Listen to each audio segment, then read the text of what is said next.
My sister has gone through several phases. There was the emo/scene phase of her early teens, an emotionally tumultuous time during which our house was filled with core music, and she was rarely seen without a wristful of bands. Her hair, when it wasn't dyed jet black, was streaked with red, or occasionally blue, and sometimes even green. My parents tolerated it. I endured it. Being 2 years older than her, though, in my mind, immeasurably older, and tried to combat the harsh, often shrieked vocals of her music with the surprisingly preferable noise of video game-stimulated gunfire. Her moods changed more often than she changed clothes, but fortunately, the phase was short-lived. Post-high school, she entered her veganism phase, being virtually indoctrinated into it by friends she made during her freshman year in college. You'd think this would be better, with her thousands of miles away, only visiting for the major holidays. But no, it was much worse than the phase that preceded it. Exactly because of the distance, she'd made considerable effort to inform us, through calls, texts, emails, and mailed pamphlets of the cruelty with which farmed animals are handled, and while my parents and I agreed that the conditions for these creatures were often harsh, we politely but firmly told her we'd continue with our carnivorous lifestyles. She, of course, equated us to several genocidists throughout her human history and caused several scenes at Thanksgiving and Christmas, both holidays, of course, having various meats served. Eventually, she mellowed out, an ideological dampening my parents attributed to the inevitable diminishing of the phase, but which I suspected was the result of a guy who most likely ate meat and either argued with or simply ignored her impassioned vegan policing. Her attempts to proselytize were reduced to recommending documentaries every few weeks. 4 weeks after the noted change in her campaigning, she abandoned the attempts to quiz us on the documentaries we half-heartedly watched at her request. By the end of her freshman year, she'd pretty much reverted back to her default state. Amicable, non-confrontational, and normal. I figured there'd be another phase, because things always happen in threes, right? And waited for some dramatic pronouncement in which she declared to have finally seen some previously obfuscated truth. But she remained normal throughout her break, during which she stayed at home in her old room. I had yet to move out. I'd had the same job for the last several years, and they'd given me a manager position when I graduated high school. She finally showed us pictures of her new friends, and I, of course, flaunted the confirmation of my suspicions to my parents, behind my sister's back. When she went back for the spring semester, things seemed like they continued on being normal. I began to doubt my aforementioned belief in the occurrence of threes. Hope sprang up in my heart for a sister who'd finally developed her own sincerely held passions and expressed them like a sane-minded human being. When February rolled around and my sister came home on a Monday night, unusual given her schedule, my hope was completely terribly effaced. I was sitting in the living room watching a show when my mother's phone rang.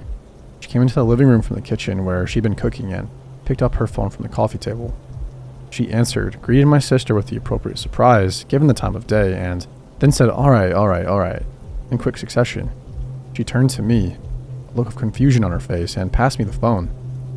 She wants to talk to you. Needs to. I took the phone and put it to my ear, and before I could even greet her, my sister shouted my name. I winced away, then asked her to lower her voice. She apologized, and I heard her breathing come out in a stuttered rasp as she waited for me to respond. I nearly asked why she hadn't just called me on my phone, but then remembered that I had left it upstairs to charge. Did you get my texts? Did you get them out of the house? I can't talk for long. He's inside paying for gas right now. He'll be back any second. Despite my request from only seconds ago, she hadn't lowered the volume of her voice. She had just spoken in a tone that was less of a shout and more of a panicked hiss. The words came out in almost a single stream, barely intelligible. I asked what she was talking about, and she let out a noise that was a bizarre mix of a moan and the beginning of a laugh. A noise that was unmistakably the result of a mind teetering on the edge of sanity. The texts. I sent you so many. My sister's voice was so loud that my mom whipped around on her way back to the kitchen, having heard her daughter's voice blare through the phone. The call wasn't being fed through the speaker. The voice had just been that loud.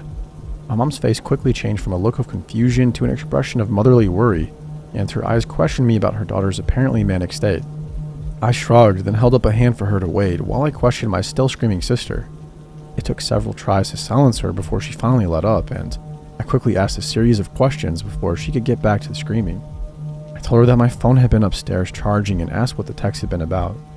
I also asked if she was alright and if she'd please stop screaming so I could have a proper conversation with her. She listened to all of this quietly, although her breathing was still labored.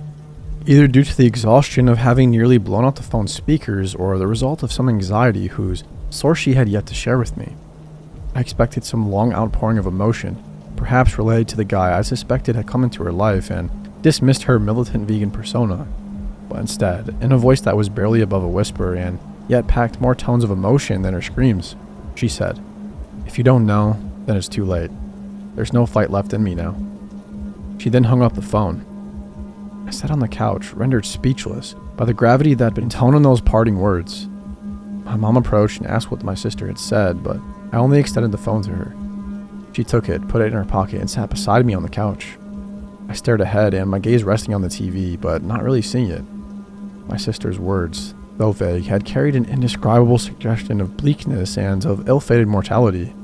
My mom put a hand on my shoulder and again asked what my sister had said, this time making no attempt at disguising her worry. My expression had frightened her, the dire import of my sister's words imparted through my dumbstruck face. I repeated what she said, though I couldn't begin to convey the way she said it. Still, this caused my mom a great deal of worry, and she pulled out her phone. As her shaking hands flew over the unlocked screen, she called out to my father, who had been upstairs working in his study. He descended just as my mom put the phone to her ears. She didn't have to tell me what she'd heard. The automated speech was audible enough with her sitting right beside me. "I'm sorry, the call cannot be completed as dialed. Please try again." My mom stared dumbly at the phone as tears began to swell in the corners of her eyes. I was similarly affected, though tears hadn't yet risen in mine. In any other situation, the message might have made sense, considering the trembling that had come to my mother's hands at the onset of her worry. But I'd watched her place the call. She hadn't dialed. She'd gone to her contact list and selected my sister's name, something she'd done a million times before. My sister's phone, for whatever reason, had been disconnected following my strange conversation with her. Dad looked from my mom to me, an expression of amusement on his face. My mom, now on the verge of total mental collapse, retired her attempt to contact my sister, and her expression of dread told me of its utility. She threw the phone onto the table, then practically ran to my father, who held her in an embrace while mounting. What the heck is going on? Before I could even open my mouth, my mom pulled her face away from my dad's now tear-stained t-shirt and wailed out, "Something's wrong with our daughter." My father's eyes shot to me, his eyebrows raised in a manner that asked a question I immediately understood. He wondered if my sister was undergoing yet another phase, one that might somehow be worse than the vegan one. I shrugged, and he returned his attention to my mom. As he stroked her hair, unsure of how to calm her, he turned to me and said, offhandedly, "Oh, your phone was going off quite a bit earlier. Were they expecting you at work today?" My phone. My sister had said that she tried contacting me several times. Without answering him, leaving him to console my mother despite having no knowledge of the issue, I sprinted upstairs to my room. When I returned downstairs, phone in hand, my parents were sitting on the couch. My dad's phone was to his ear, but before I had fully entered the living room, he was shaking his head. He hadn't been able to get in touch with my sister either. They looked to me, eyes full of both worry and hope. Hope that the messages contained information that would explain my sister's strange behavior and the sudden disconnection of her phone line. I unlocked my phone and was surprised to find out I only had 4 text messages and a missed call with an accompanying voicemail. Given the circumstances, I expected to see a greater number of attempts to reach me. I opened the text messages, with the first half being sent shortly after I'd put my phone on my wireless charging pad in my room. The next one followed a few minutes after the first, the third about an hour after that, and the final text only 2 minutes after the third. I read through them all 3 times, then put my phone on the coffee table before the couch so my mom and dad could read them. My mom's trembling hand reached out but froze mid-grab. She was petrified by the frightful uncertainty of what they might contain. My dad, a bit more accustomed to familial issues than her, had lost a brother growing up, grabbed the phone and read through the text. Ordinarily well composed, his face soon shifted into an expression of distress that elicited a startled cry from my mother, who finally seized the phone and read the messages herself. A few moments later, she dropped the phone and began wailing insensibly, a fit of unprecedented hysterics that neither my dad's embrace nor his soothing words could calm. These are the texts. Nothing has changed. 4:38 p.m. You were right, but you probably already knew that. Mark was the reason. It started with jokes. He'd say things like, "Plants are alive too. You're just trading one cruelty for another." He'd call me Terror of the Trees or Broccoli Butcher. Things worsened after that, though. He'd sneak meat into my food. Nothing major, just bits of bacon or beef ham cubes, but still enough to where I'd taste it and feel guilty at how good it tasted. Then he'd laugh and do something to make me forget about it, or outright forgive him. It went on like this for weeks until he stopped trying to make it up to me and insisted that I suck it up and stop whining about rightfully indulging in the meat of the weaker species. Unfortunately, I did.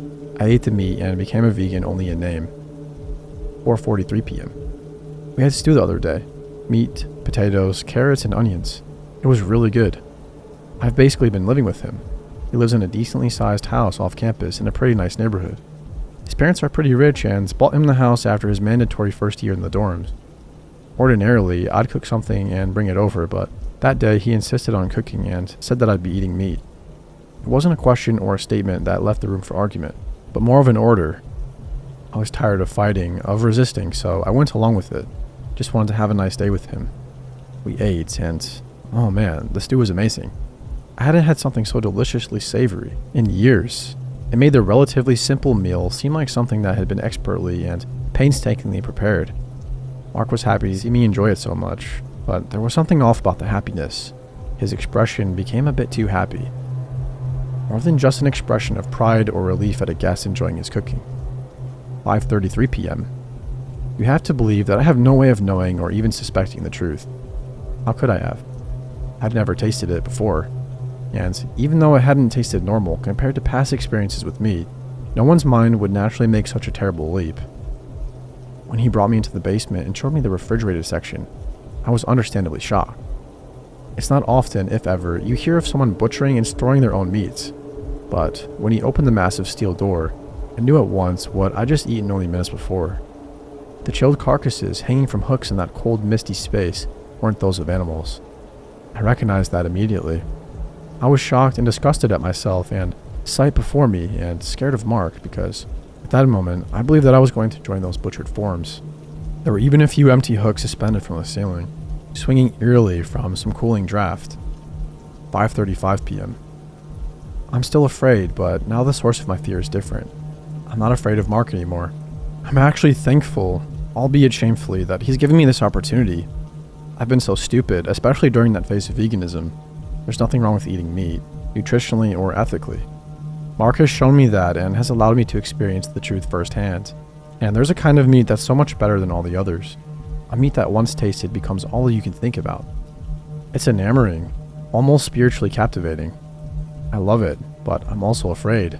Afraid of what it means for my life and what I'll have to do now. Mark's supply isn't infinite and it isn't easy to procure this kind of meat. Now that I've had it, now that I've seen his collection, I'm embroiled in the whole thing. I'll have to help him get more. I want to help him. I stood frozen in front of the coffee table while my mom sobbed into my dad's arms. He looked at me, and for the first time in my life, I saw a look of utter despair on my father's face. It was terrible and unsettling, and I would have reduced to an emotional state similar to my mother's if I hadn't suddenly remembered that my sister had also left a voicemail. Without bothering to first listen to it myself, I played the voicemail through my phone speakers. It was much shorter than the contents of the messages, but carried that same grave tone that my sister had spoken with in her phone call earlier. Here is a transcription of the voice message. You have to leave the house now. Get them out. We're coming. Mark insists that in order to show my devotion to him and to the meat, the first meal we prepare together must be from a family recipe. Please, Hayden, you have to leave the house. I know I can't stop him, and I don't know if I'll be able to stop myself. I'm so hungry. Hungrier than I've ever been. By the end of the message, my mom had stopped crying, shocked to utter silence, terrified beyond all sense. It took 3 shouts of my name by my father to snap me out of my own horrified state, and when I regained awareness of my surroundings, my dad was ushering my mom into the kitchen, towards the door that led into the garage. With a mind numbed by terror, I followed along automatically. We bundled into my dad's SUV and sped out of our driveway and onto the darkly lit street. Despite seeing nobody for several miles, it felt like something tirelessly hounded us. Some presence or deep desire physically projected by a pursuer who hadn't yet picked up our trail. We checked into an unremarkable motel about 200 miles outside of our town. My mom was completely numb, barely conscious of anything beyond the most basic stimuli. My dad's face is set in a perpetual expression of anxiety, and every time I close my eyes, I see Mark's face, shown to me in pictures sent by my sister months ago, but warped hideously. devilishly, into a grin of cannibalistic malice with bloodied strips of human flesh sticking out between sharpened ivory teeth. And in these awful mind-assaulting images, I see my sister beside him, her face similarly transformed, her grin equally murderous. A few minutes ago, my dad called our neighbors and asked if they'd seen anything unusual going on around our house. I saw the color drain from his face as he listened to what they said and then ended the call. I met his gaze. My question sent through the look alone, too terrified to speak.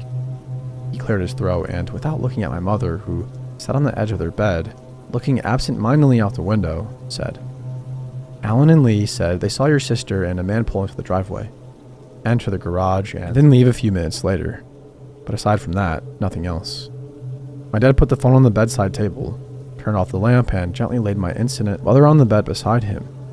A few moments later, when my trembling had subsided and my fear had died down to a manageable degree, I went to the motel door, ensured that it was locked, and climbed into my own bed.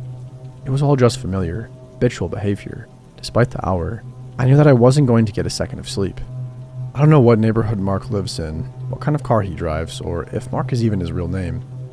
Calling the police seems pointless. I think my dad arrived at the same decision sometime earlier in the day. Otherwise, I think he would have called them by now. My sister, by the guidance of some awful, possibly even inhuman cannibal, has developed a deep desire for human flesh, and is even willing, monstrously, to devour her own family. As I laid my head on my pillow, I silently prayed that I'd never see her again.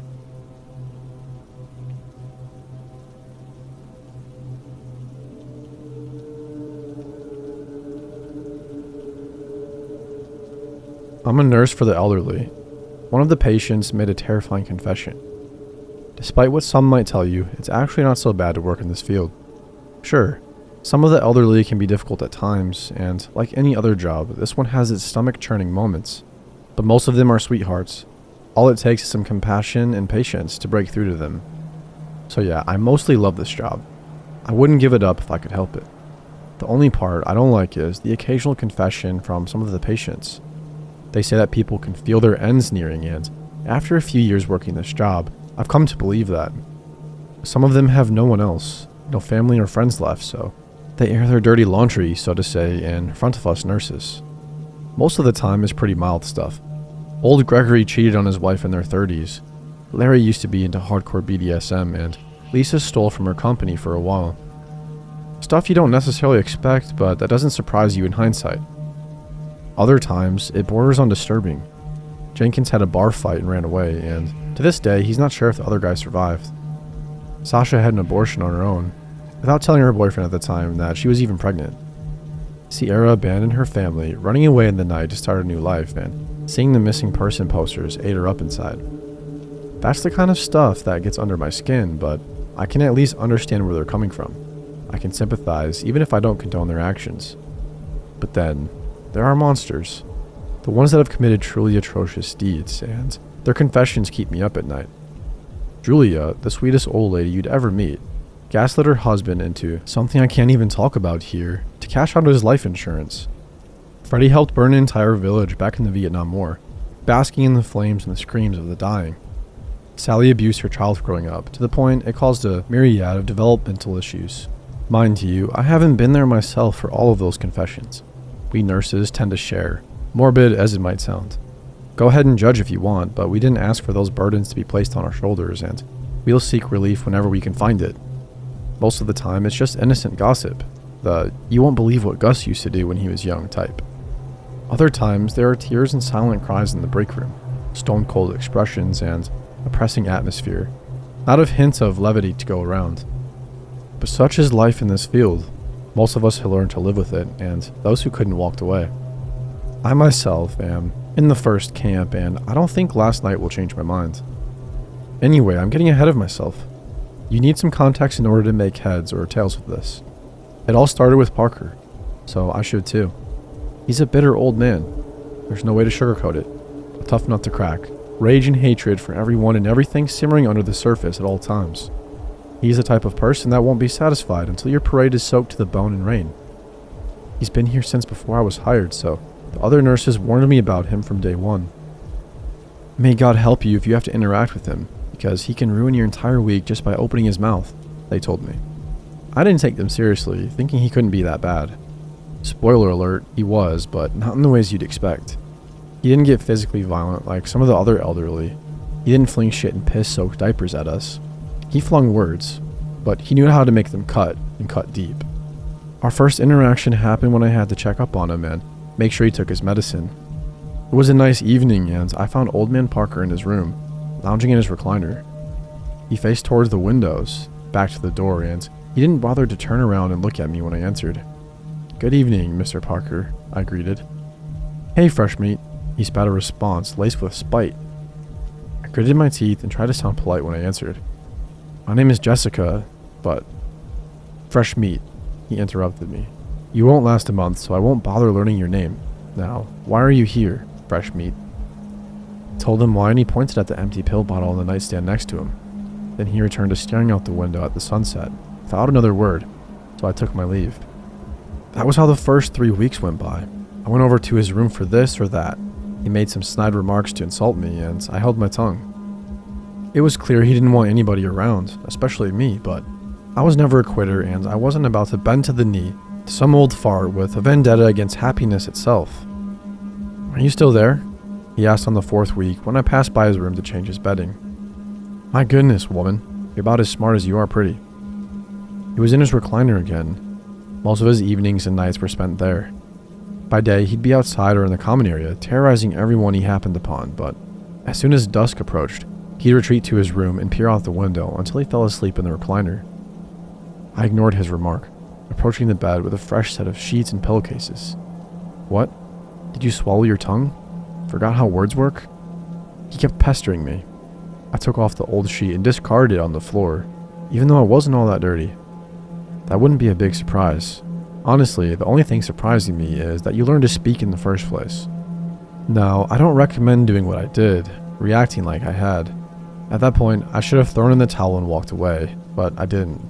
After 2 weeks of abuse like that on the daily, I snapped. I threw the fresh sheets haphazardly on the bed and stomped over to his recliner. "Listen here, you shriveled up ballsack." I went off on him. "I don't know what your problem is, but I don't need this kind of treatment in my life. I'm not surprised that your family left you with an attitude like that. I'd have dropped you off at a care home first chance I got as well."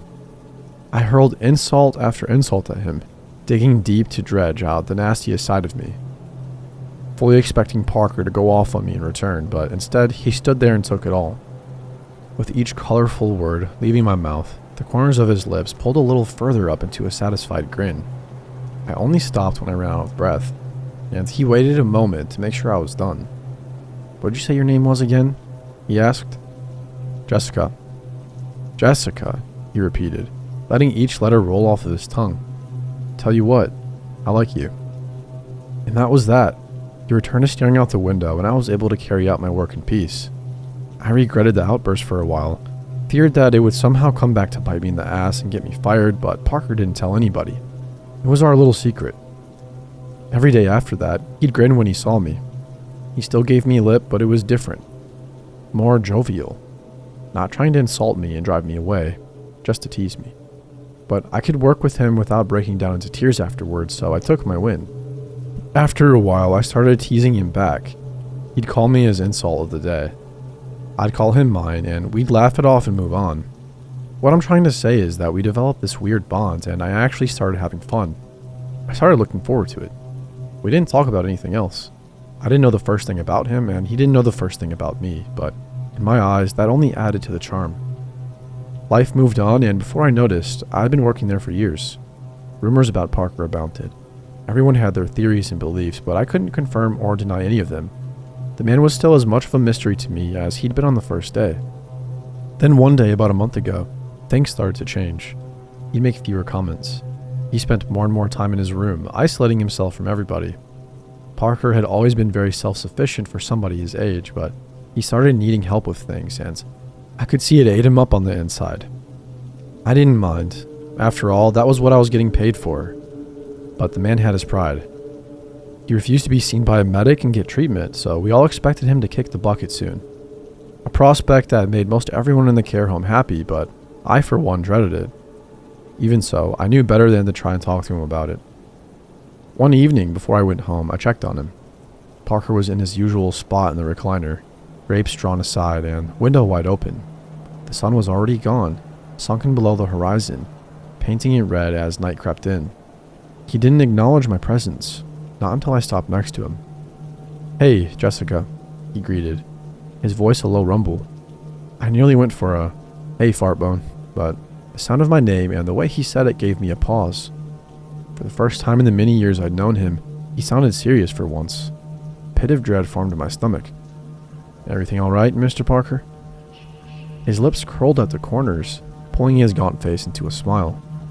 A dry, raspy chuckle left his throat, but he let my question linger in the air for a long moment. "Going home for the night?" he asked. "Yes."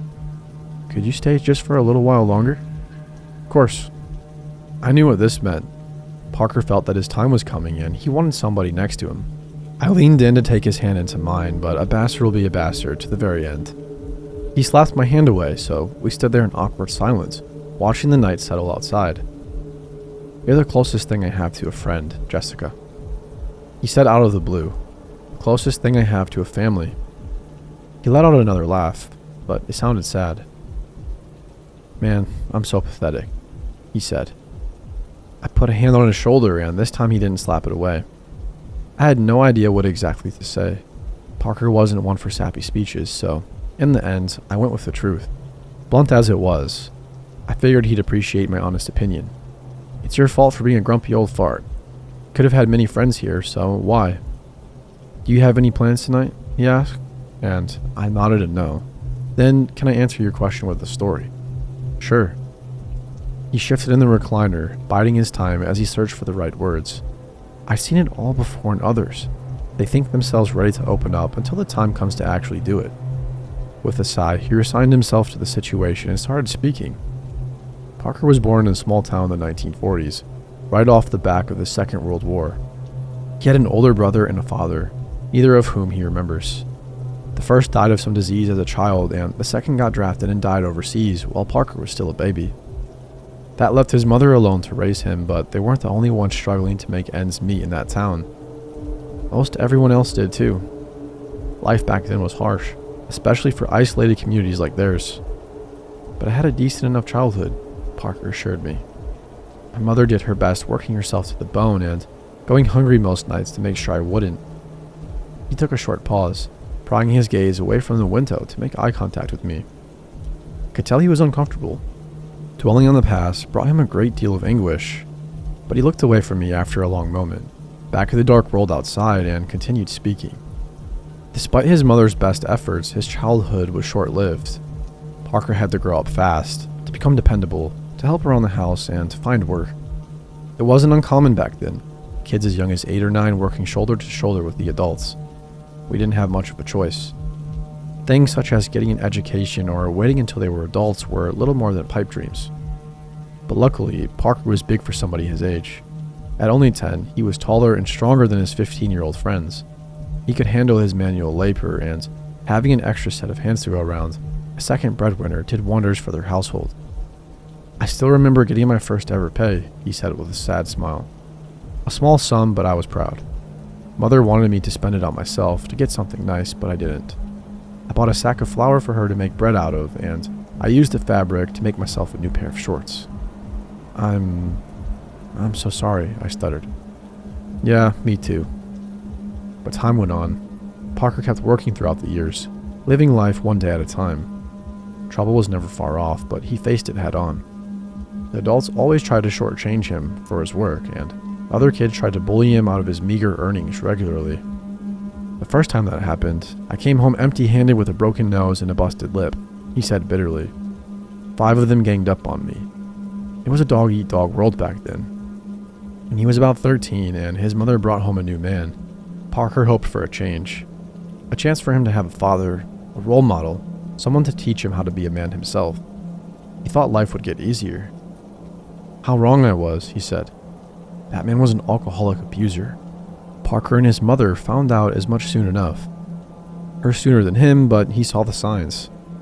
Even though he still worked and brought his earnings home, food was suddenly in short supply. His mother always had bruises she tried to hide, and his stepfather was always drunk. When I returned home beaten up again by the other kids, I was hopeful for once. I thought he'd go out there and do something about it. And he didn't? I asked with hesitation. Parker huffed. He beat me up as well for being a sissy. In his own words, "It better not happen again, you hear me?" He said that the next time I come home empty-handed, he'd show me real hell. Why didn't you run away or get the authorities involved? Run away where to? Parker answered. And the authorities didn't give a shit back then. He kept enduring the abuse for the sake of his mother. Couldn't leave her all alone with his stepfather. But it escalated gradually. Soon enough, his stepfather would take Parker's money outright. Then he'd beat his mother out in the open. It wasn't long until he raised his hand at me on the regular, Parker said. But it kept my mother safe, so I endured it. On the nights I'd get beaten up, she was safe. And those nights only got more common as time went on. At first, Parker would get beaten up for stepping in, taking the place of his mother. Then he'd get beaten up for not bringing enough money home. Then for no reason at all. At some point, I couldn't take it anymore. I snapped, Parker admitted.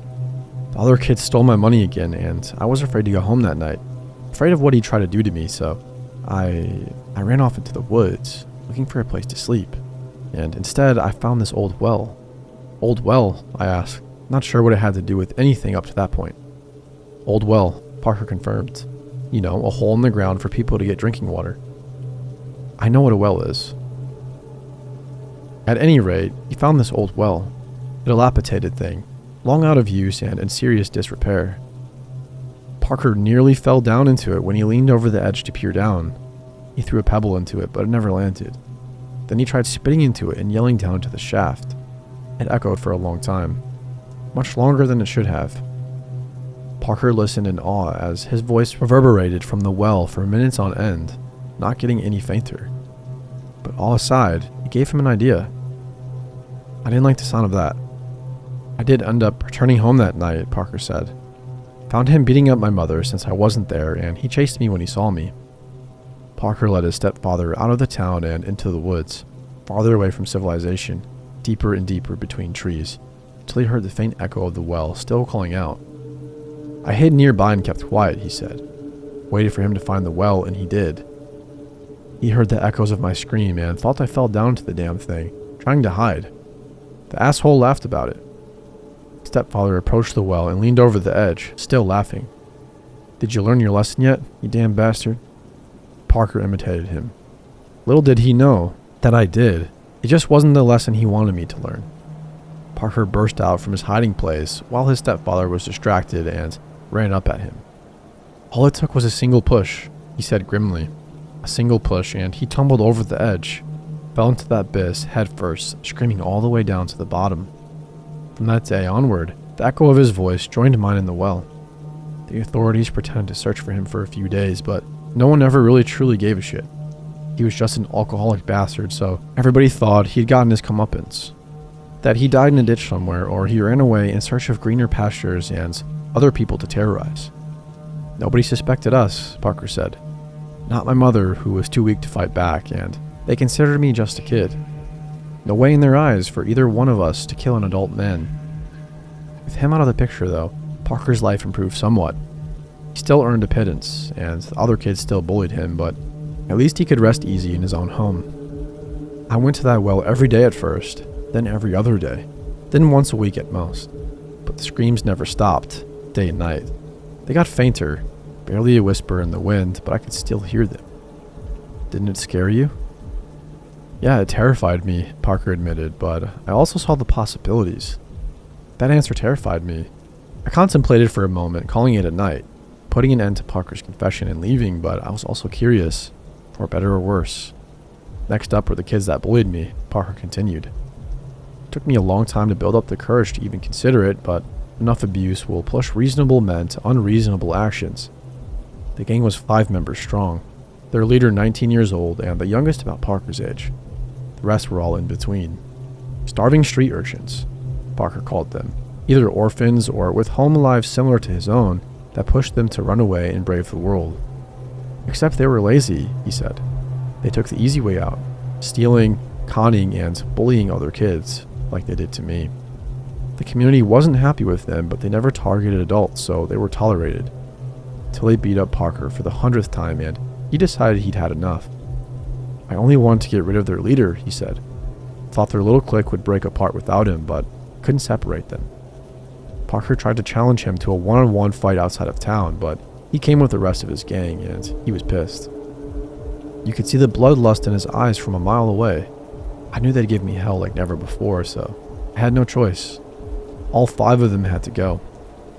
Parker ran away, and just like his stepfather, they chased him to the woods. He hid near the well again, and when they got closer to inspect the echoing voices, Parker repeated his earlier stunt. I pushed the oldest boy first, he said in a stone-cold voice. Then, before the others had a chance to wise up, I pushed the second oldest as well. The others were smaller. I could take them. They tried to run away, to escape with their lives, but I couldn't let them. Parker chased them down, and he caught up to the youngest first. He tripped the boy from behind and stomped on his knee to break it, then kept going. The next one he grabbed by the shoulders and swung into a tree head first, breaking his neck. I tackled the last one and got him into a chokehold. He kicked his legs, clawed at my arm, and tried to bite me a few times. When he realized he couldn't break free, he started pleading, begging for his life. He told me he wouldn't speak a single word about what happened there. He begged like that all the way to the well, until his legs were over the edge. The boy with the broken neck followed, and the one with the broken leg dragged himself quite the distance by the time Parker got to him. But he went through with it, and that night the well gained 5 more voices. Parker stopped his retelling for a moment and stared off into the distance. At first, I thought he was either giving me a breather, a bit of time to process what I heard, or searching for words. I looked outside as well, and the silhouette of a tree against the starry night sky shook in the distance. A reverberating scream followed. "We don't have much time left. I have to hurry up," Parker whispered. I was frozen by his side as he picked the story back up. In shock, in fear, not knowing what was about to go down or what I should do. I'd witnessed a few confessions by that point, but none came even close to Parker's.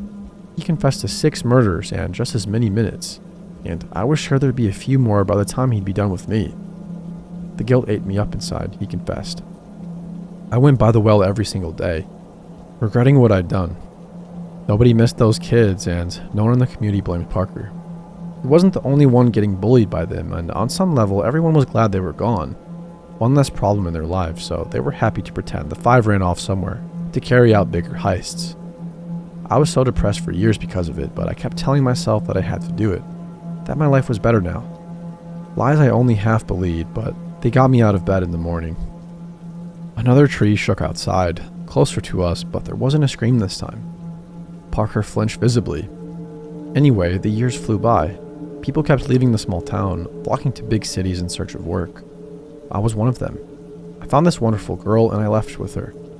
They took Parker's mother as well, and the 3 of them found work at some factory or another. And for a few years, he thought he'd left the small town and his horrible deeds behind. Until I started hearing screams in the night, voices I recognized. I thought I was imagining it at first. I tried to convince myself it was nothing more than just me going insane with guilt. Another tree shook outside, followed by a howl. And let me guess, it was all too real. Parker nodded his head. My mother went missing one evening, and we never found her. The big city police took it a bit more seriously, but they couldn't dig up a single lead. No witnesses, no suspects, nothing. But Parker knew exactly where to find her, or what was left of her. After a long trip back to his hometown and a trek through the woods, his worst fears were confirmed. His mother's voice joined the tortured chorus in the well. I broke down right then and there. I cried in that forest by myself all night long. He returned home, though, if only for the sake of his girlfriend and soon-to-be wife. She was pregnant, and they'd soon have their first child, and Parker wanted a better life for them than he had growing up. He'd be there for his kids, there for his wife, and there to make sure they'd be alright. They got married with little fanfare. A few friends and even a few family members for a proper wedding, and their child was born a couple of months later. The most beautiful baby girl in the world, Parker explained with a glint in his eyes. Holding her, hearing her crying, was all I ever wanted. Enough to justify everything I'd done and been through in a heartbeat. Another tree shook outside and something took contour in the underbrush at the edge of the property. I let out a yelp and Parker reached for me. He grabbed my forearm and held me steady as I tried to back away. "We still have a few minutes," he said calmly, "and don't worry, it's not here for you. You're safe." He proceeded with the rest of his story, and I had to try my damn hardest to divide my attention between him and whatever was out there. I treasured every moment with my wife and daughter, but you know how these things go. She grew up in a heartbeat. Before I realized it, she spoke her first words and took her first steps. Moments I couldn't be prouder of as a father. The thing bellowed, a guttural sound that rattled my bones. A dying animal was my first thought. A coyote getting murdered or a fox going into heat. I took a step forward into the faint circle of light surrounding the care home and saw a human face. Then another, and another one, contorted in agony and held together to form a gigantic head. Then that thing returned once more, Parker said, raising a hand to point at the advancing beast. More cries in the night, more screams and howls. I knew what it wanted, but I couldn't let it have me or my family. Another step brought its neck and torso into view, pulsing muscles crisscrossing each other at random. Skin stretched until it pulled taut dozens of human arms jutting out of it in random places. Its myriad of eyes moved to every which way, scanning, searching. I knew I had to do something before it was too late, to either get rid of it or appease it, and I knew what it wanted. "What?" I asked, stuttering and shaking with fear. "People, bodies, victims," he answered. "More of them." I opened up its appetite, and now it was hungry. If I didn't give it what it wanted, it would get it itself, take my world from me. I didn't want to do it. I tried to talk myself out of it up until the very last moment, but I was pressed for time and worried sick for my family, so I went back to the town. For a moment, I wished my eyes could do the same thing the creatures did. I wanted to turn and look at Parker to see his face, but I didn't dare take my eyes off of it. Every last muscle in my body was clenched, holding me in place. I was barely able to breathe. I took another step forward, and all of those dread, beady eyes focused, every last one of them pinned on the window, on the room, and on me and Parker. I kidnapped somebody," Parker said, his voice fraying into a cry at the edges. "An older man living all by himself. I knew him. No, he'd been a widower for decades, and he knew me. He barely fought back as I tied and gagged him. I expected him to plead as well, like the kids had. I expected him to fight me, but the silence, it was worse somehow. Did he know about that thing?" I managed to push out a question. "What? No, of course not," Parker answered. "He was just an old and frail man, and he knew he couldn't do anything to stop me. Maybe he'd given up on life long ago, like I ended up doing. I don't know." The rest of the monster came into view as it advanced towards the open window, and there was so much more to it than I expected. So many legs moving haphazardly, slapping the lawn at awkward angles to pull the body along. It felt surreal. Like that window was a screen and I was merely watching some cheap horror movie with even cheaper special effects. At night, I dragged the old man out of town and through the woods. I got him down to the well, said a short prayer for his soul, and tipped him over the edge. He went down without a sound. The monster stopped a few feet away from the window and craned its head forward. By that point, I was pretty much useless, more of an ornament than an active participant. Parker let go of me and moved to get up, failing twice. His old bones were all out of strength, but he still had his determination. The third attempt saw him to his feet, even if a bit wobbly. "I returned to my wife and daughter after that," he said, taking a step towards the window, and all was fine for a while. Seeing her smile growing up and having her by my side kept the guilt at bay. She was my world, and I was ready to do anything to keep my world from crumbling. The monster cooed. One of its many faces moved across its skin, pushing against the rest, until it got to the forefront. A wide smile took over its lips, replacing the agonized expression. The next time the screams returned, I knew what I had to do. I knew what the rest of my life would be like, what sins I had to commit. Every few years, I'd return to that cursed town, kidnap somebody in the dead of night, and throw them into the well. The smile on the face at the forefront only grew wider, but the rest didn't match. They started whispering aggressively, their voices merging as they got louder.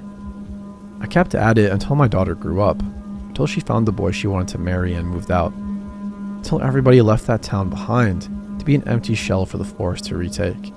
And I called it a job well done. I thought my daughter was safe, and I could finally let the monster take me, that I'd finally atone for all of my sins.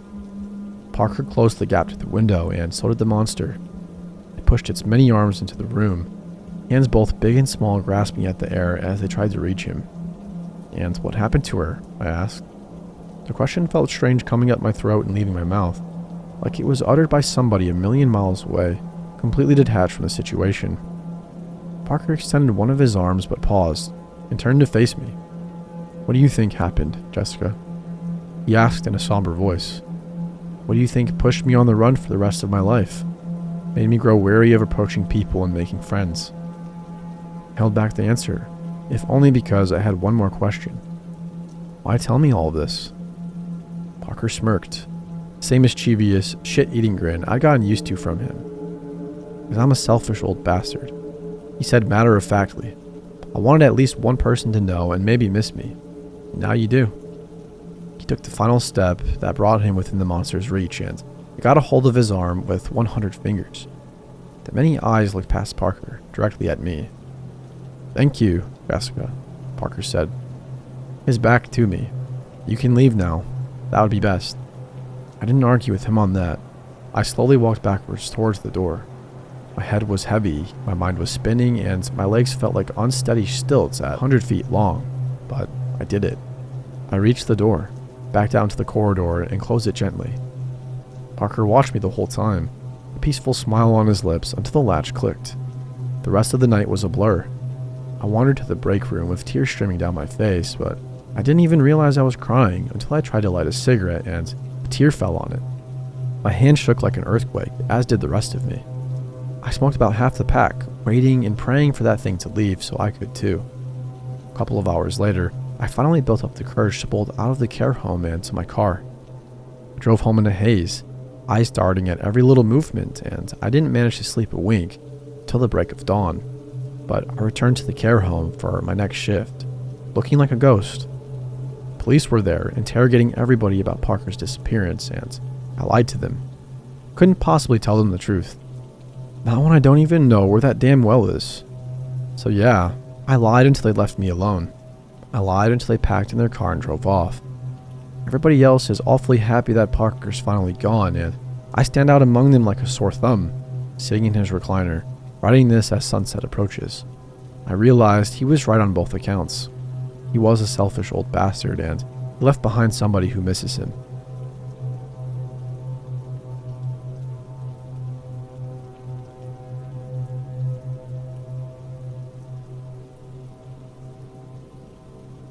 I, 33 male, live in Texas with my daughter Alicia, 8 female, and my son Jay, 4 male. Their mom has been out of the picture for the past 2 years. Not dead, just a piece of shit, and I've managed pretty well as a single father. The 3 of us lived in a 2-bedroom in a nice neighborhood.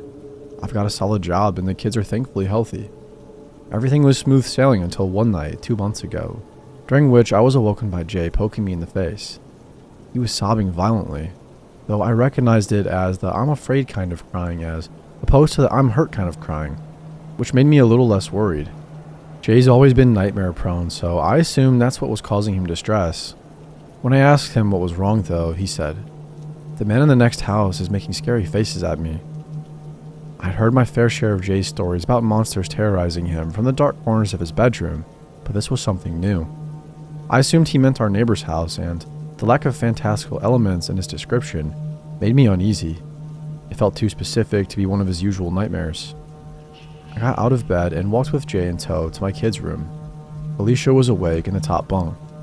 From the soft glow of their nightlight, I could see her crossing her arms and scowling down at her little brother. I didn't turn on any lights to give myself a better view of the outdoors, and peered out the bedroom window. Their window had curtains on it, but for once they hadn't been drawn all the way, and there was a small opening between them, which is where Jay must have looked out. One side of the neighbor's house, the one to the left from the street, was visible from Alicia and Jay's room.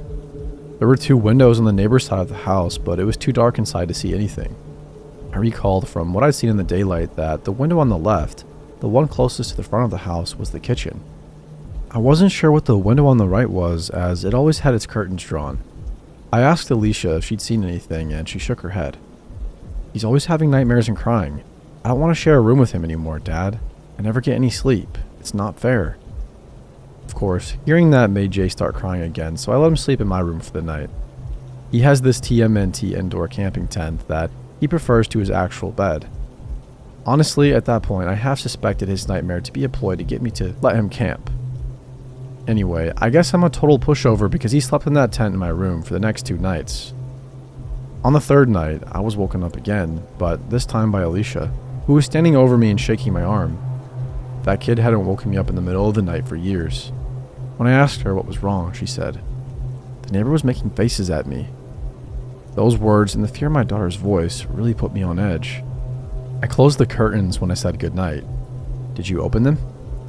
"Only a little, but it's because I heard a weird noise." "What did you hear?" Alicia couldn't recall exactly. According to her, she had gotten out of bed to see what was going on, and when she lifted the curtain, she saw a light on in the neighbor's window. The curtains in the back room had been drawn back, and our neighbor was standing in his house, right up against the window frame. What was he doing?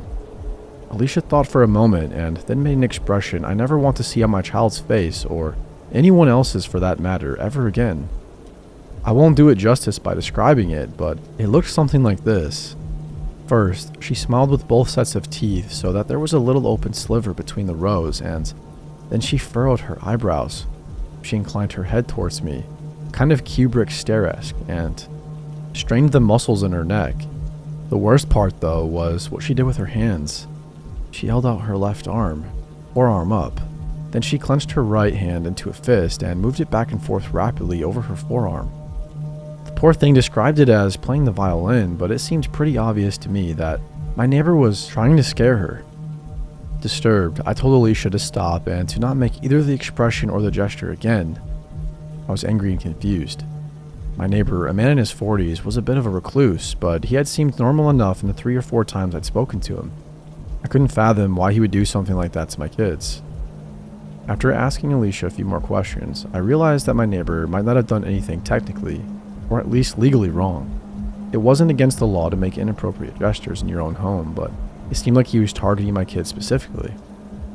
Legal or not, I planned to have a little chat with him the following morning.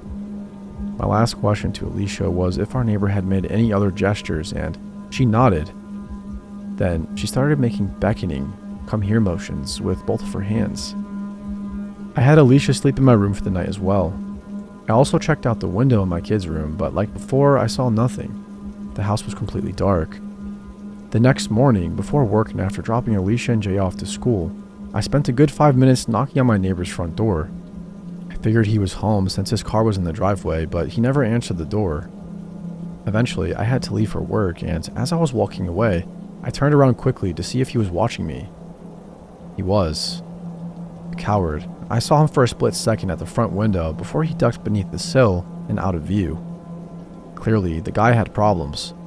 I yelled out to him to stop messing with us, then left. That same night, I put a plan in motion.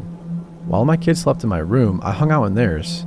It was a Friday night, and I was ready to pull an all-nighter so that I could catch my neighbor in the act. Although I trusted my kids, I wanted to confirm that there was actually something nefarious going on here. Before I escalated things, I made sure the house was locked up and all the curtains drawn, tucked my kids in, and sat on the floor under the window in their room.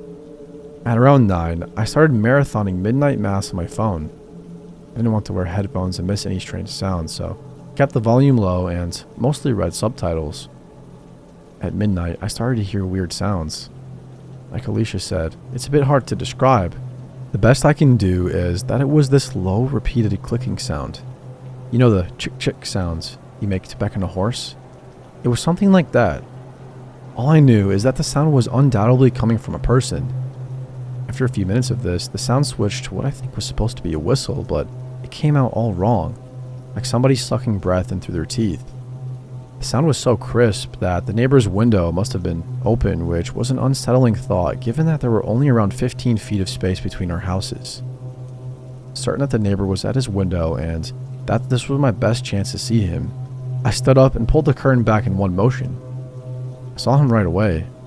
There was a dim light on his room, allowing me to see that horrible expression Alicia had made the night prior. It was one thing to see my child's recreation, but it was far more frightening on an adult. His window was indeed open, and his arms were stuck out into the cold night, violently swiping against each other, whatever that means. When he saw me and realized that he was looking at another grown man and not some poor child, he stopped his erratic motions. His cartoonish grin faded, and another more genuine emotion settled over his features. Rage. The man grabbed the window and slammed it shut, then closed the curtains with the same forcefulness. I let my own curtain fall. I was a little shell-shocked, I think. Of course, I was perturbed by the sight of the man, but his face and his movement, and the fact that he'd been doing that for who knows how many nights now, in an attempt to frighten my kids. However, another detail stuck out as even more concerning to me, which was the fact that I genuinely wasn't sure if the man I had just seen was my neighbor. I'd seen him so many times in the years I'd lived in that house, and I was having trouble conjuring up his face. I sat on the floor for a minute, my blood thundering in my ears. I definitely had enough evidence at that point to call the cops, right? Just as I was about to pull out my phone, I heard a tremendous smack against the glass of the bedroom window. After a brief hesitation, I pulled the curtain back again. There were no lights on in the neighbor's house, and there was also nobody outside from what I could see. I pulled the curtains back a little further and saw a handprint in the top corner of the window pane. It's worth noting that our house is on a raised foundation, and that particular window is very tall, so even though the window was on the first floor, the man outside would have needed an insane vertical to get his hand up there. I pulled out my phone and dialed 911. As I explained the situation to them, I quickly walked around the house to see if I could catch a glimpse of the man. My last stop was my bedroom. Once inside, I locked the doors, and while still on the phone with the operator, I took my handgun out of the safe in my closet. My heart was beating out of my damn chest, but I knew I had to stay calm. Even more so when I saw that Alicia was awake and looking out the tent at me. I reassured her in a few words, whispering that we were okay, but we had to stay very quiet. I sat on the edge of my bed, my firearm ready and my ears straining. My kid's tent was in the corner, and to the left of the tent, in the middle of the wall and directly across from where I sat, was a window. After what felt like an eternity, I saw something. It was a cloudless night, and the moonlight was bright enough that I could see a silhouette through the white curtains. The dark shape was nebulous at first, but became more clear as the man outside stepped closer to the window. Somehow, he knew which room we were in. The silhouette didn't move for several minutes, and I remember being thankful that, from the angle at which she sat, Alicia couldn't see it. Then something happened that I couldn't entirely wrap my head around. The man stepped back from the glass and raised his arms, making a Y shape with his body and his limbs. Only his arms were far too long. They seemed to be double the length that they should have been, each arm about the same length as his entire body. I thought at first that he was holding something, maybe two pipes that just appeared to be an extension of his limbs, but I could clearly see two hands at the ends of the extremities. I could see 5 fingers on each hand, flopping around slightly as the man brought his arms closer to the window. Then I heard a thud. I stood up and readied myself to shoot, but just then, the sounds of sirens pierced the quiet night. The man outside banged his hands against the window one last time, and then it was as if somebody had sliced his arms at the elbows. His forearms seemed to shear right off, and the man took off running before they so much as hit the ground. When the police officers announced themselves, I answered the door and explained the situation to them. 2 officers, a man and a woman, asked me a few questions about my neighbor, which I assume was necessary to establish probable cause for a search. Once finished, they told me to stay inside with the doors locked while they investigated the neighbor's house. I watched them through the window of Alicia and Jay's room. They knocked on the neighbor's door, and when nobody answered, they tried the front door handle. I watched the unlocked door swing open. The 2 looked at one another and then entered. I'm not sure what they found inside that house. All I know is that when they emerged a few moments later, they both looked very disturbed. When I went outside to ask what they had found, the female officer told me simply, "Your neighbor's dead." The rest of the night was a blur of strangers in uniforms filing in and out of my neighbor's home. Some came to my porch afterwards to ask me questions, and none offered me any answers. They moved with tight-lipped efficiency, their faces guarded, their words clipped. At one point, I wandered to the side of the house and found several people photographing something on the ground outside my bedroom window. Before they could ask me to leave, I made out the gruesome shape of 2 human arms.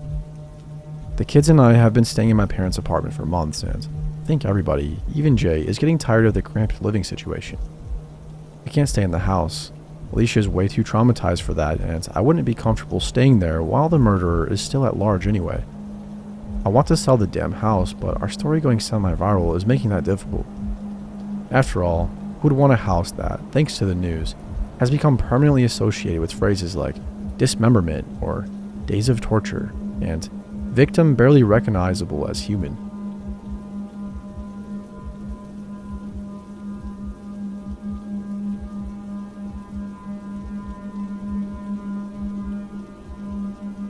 My son's teacher sent me a letter about his behavior in school. It had some pretty disturbing stuff in it. Dear Mr. Timkins, I'm writing to you because I think it's important that we discuss Billy's recent behavior in class. I have tried contacting you over the phone on several occasions, but have been unsuccessful in getting through. I would appreciate it if you could get in touch with me to arrange a meeting at your earliest convenience.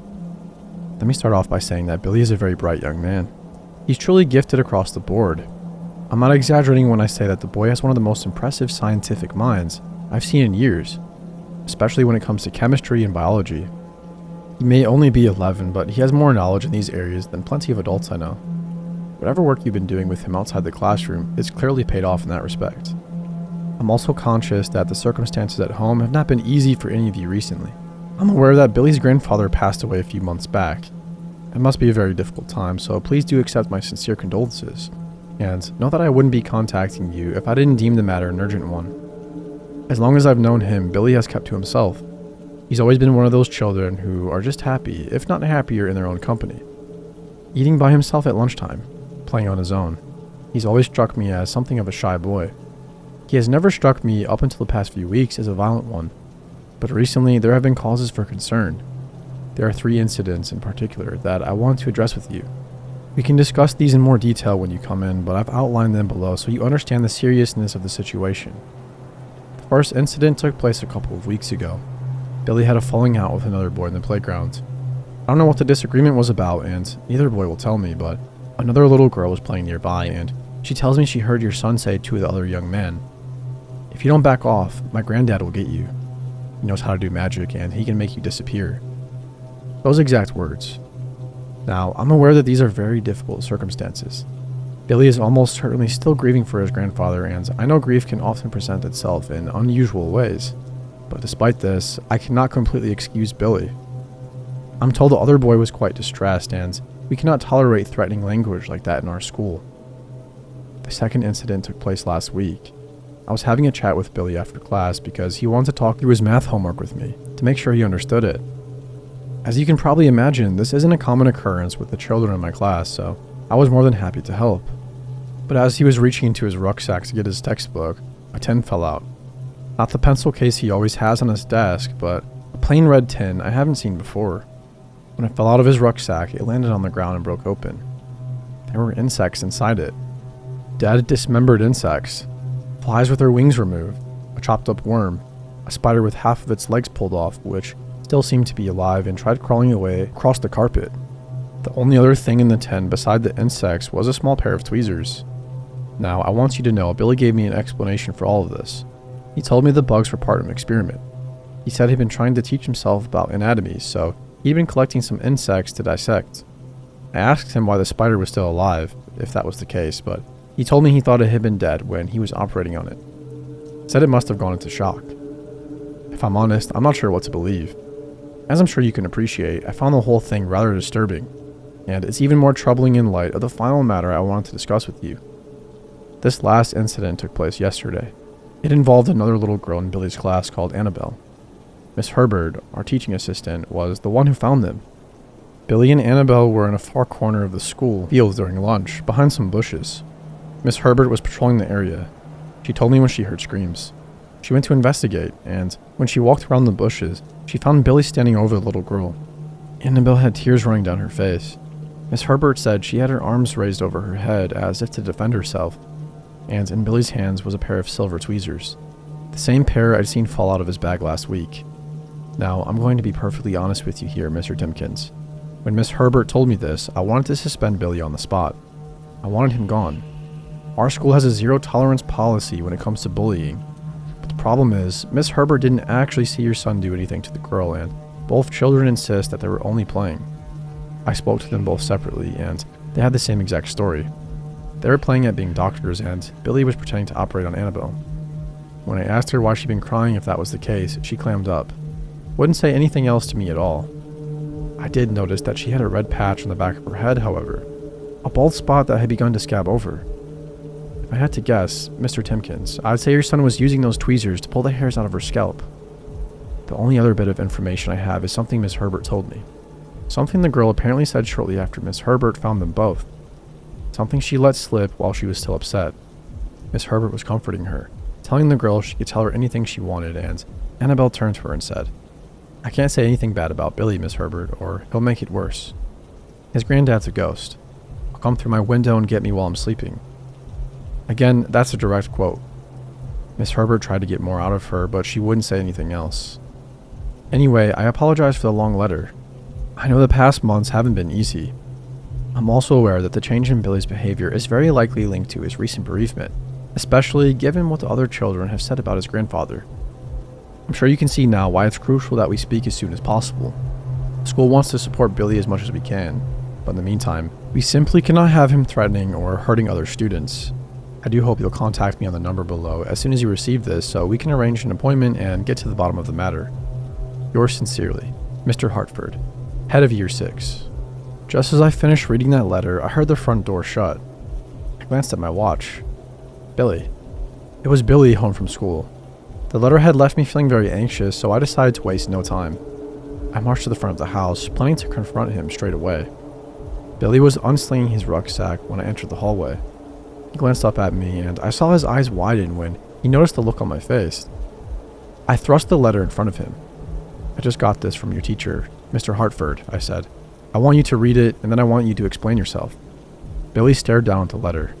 A lock of black hair from his fringe had fallen in front of his eyes, and he swept it aside with a shaking hand. The shaking only got worse as he read what his teacher had written. Well, I demanded a few minutes later. Billy looked at the ground, refusing to meet my eyes. He didn't say anything. Right, I said.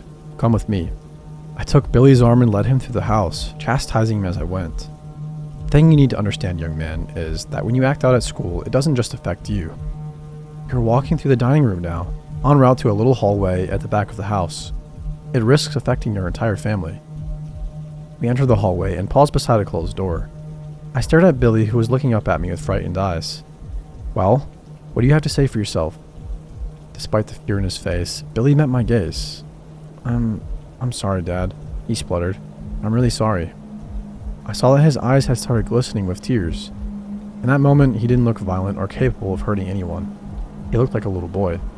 And just like that, I knew I couldn't be angry with him. Tensing my whole body, I pulled open the door as we were standing beside the door to the basement. All at once, the hallway was filled with the sound of high-pitched screams. The noise made me feel ill. I found myself reflecting, almost absently, on what an efficient job the builders did with the soundproofing down there. Really thorough. I told him at the time Billy would be using the room to practice his drumming. Said we didn't want any noise whatsoever to escape. They obviously listened. Look, Billy, I said. I know how much you miss your granddad, and you know what a special man he was, don't you? Billy nodded. And you know that the special instructions he left for us have to be followed very carefully, right? Billy nodded again. I know, Dad, he said. That's why I've been doing my best to practice, because I want to help. He stared up at me with a bright-eyed excitement. It did nothing to help nausea in my stomach. Billy's only a kid. He's only young. Involving him in all of this was the last thing I ever wanted to do. But sometimes you don't have a choice. Sometimes the alternatives are worse. The old man was very clear in the instructions he left behind. If the whole family isn't in on it, it won't work. And if the whole family doesn't try and make it work, he'll know. The first time I went down to the basement, I left Billy behind. I thought it wouldn't matter. But that night, he came to me while I slept, visited me. I dreamed I was trapped in bed with my arms pinned at my sides, and he was looming over me, watching. He didn't say anything, just pointed a finger at the photo of Billy on my bedside table. The message was clear enough. If you don't do exactly what I ask, it won't be you that suffers. It'll be your son. Now I reached down and ruffled Billy's hair with a trembling hand. In the basement below us, the screams grew louder. I know you only want to help, I whispered. I know you want to see your grandpa again, but part of helping is making sure we keep what we're doing here a secret too. You understand that? Billy looked down at the floor and nodded for a third time. shoulders slumped. Right then, I didn't know what was worse.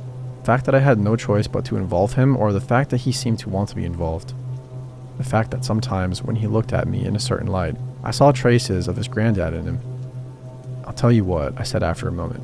"If you promise me you'll start behaving in school, I'll let you choose the best parts on this one. How does that sound? You're still a bit too little to help with the operation, but that doesn't mean you can't be useful." Billy stared up at me with wide eyes. "Really, Dad? You sure?" I nodded at him. I forced myself to smile. I felt the nausea in my stomach roll and churn.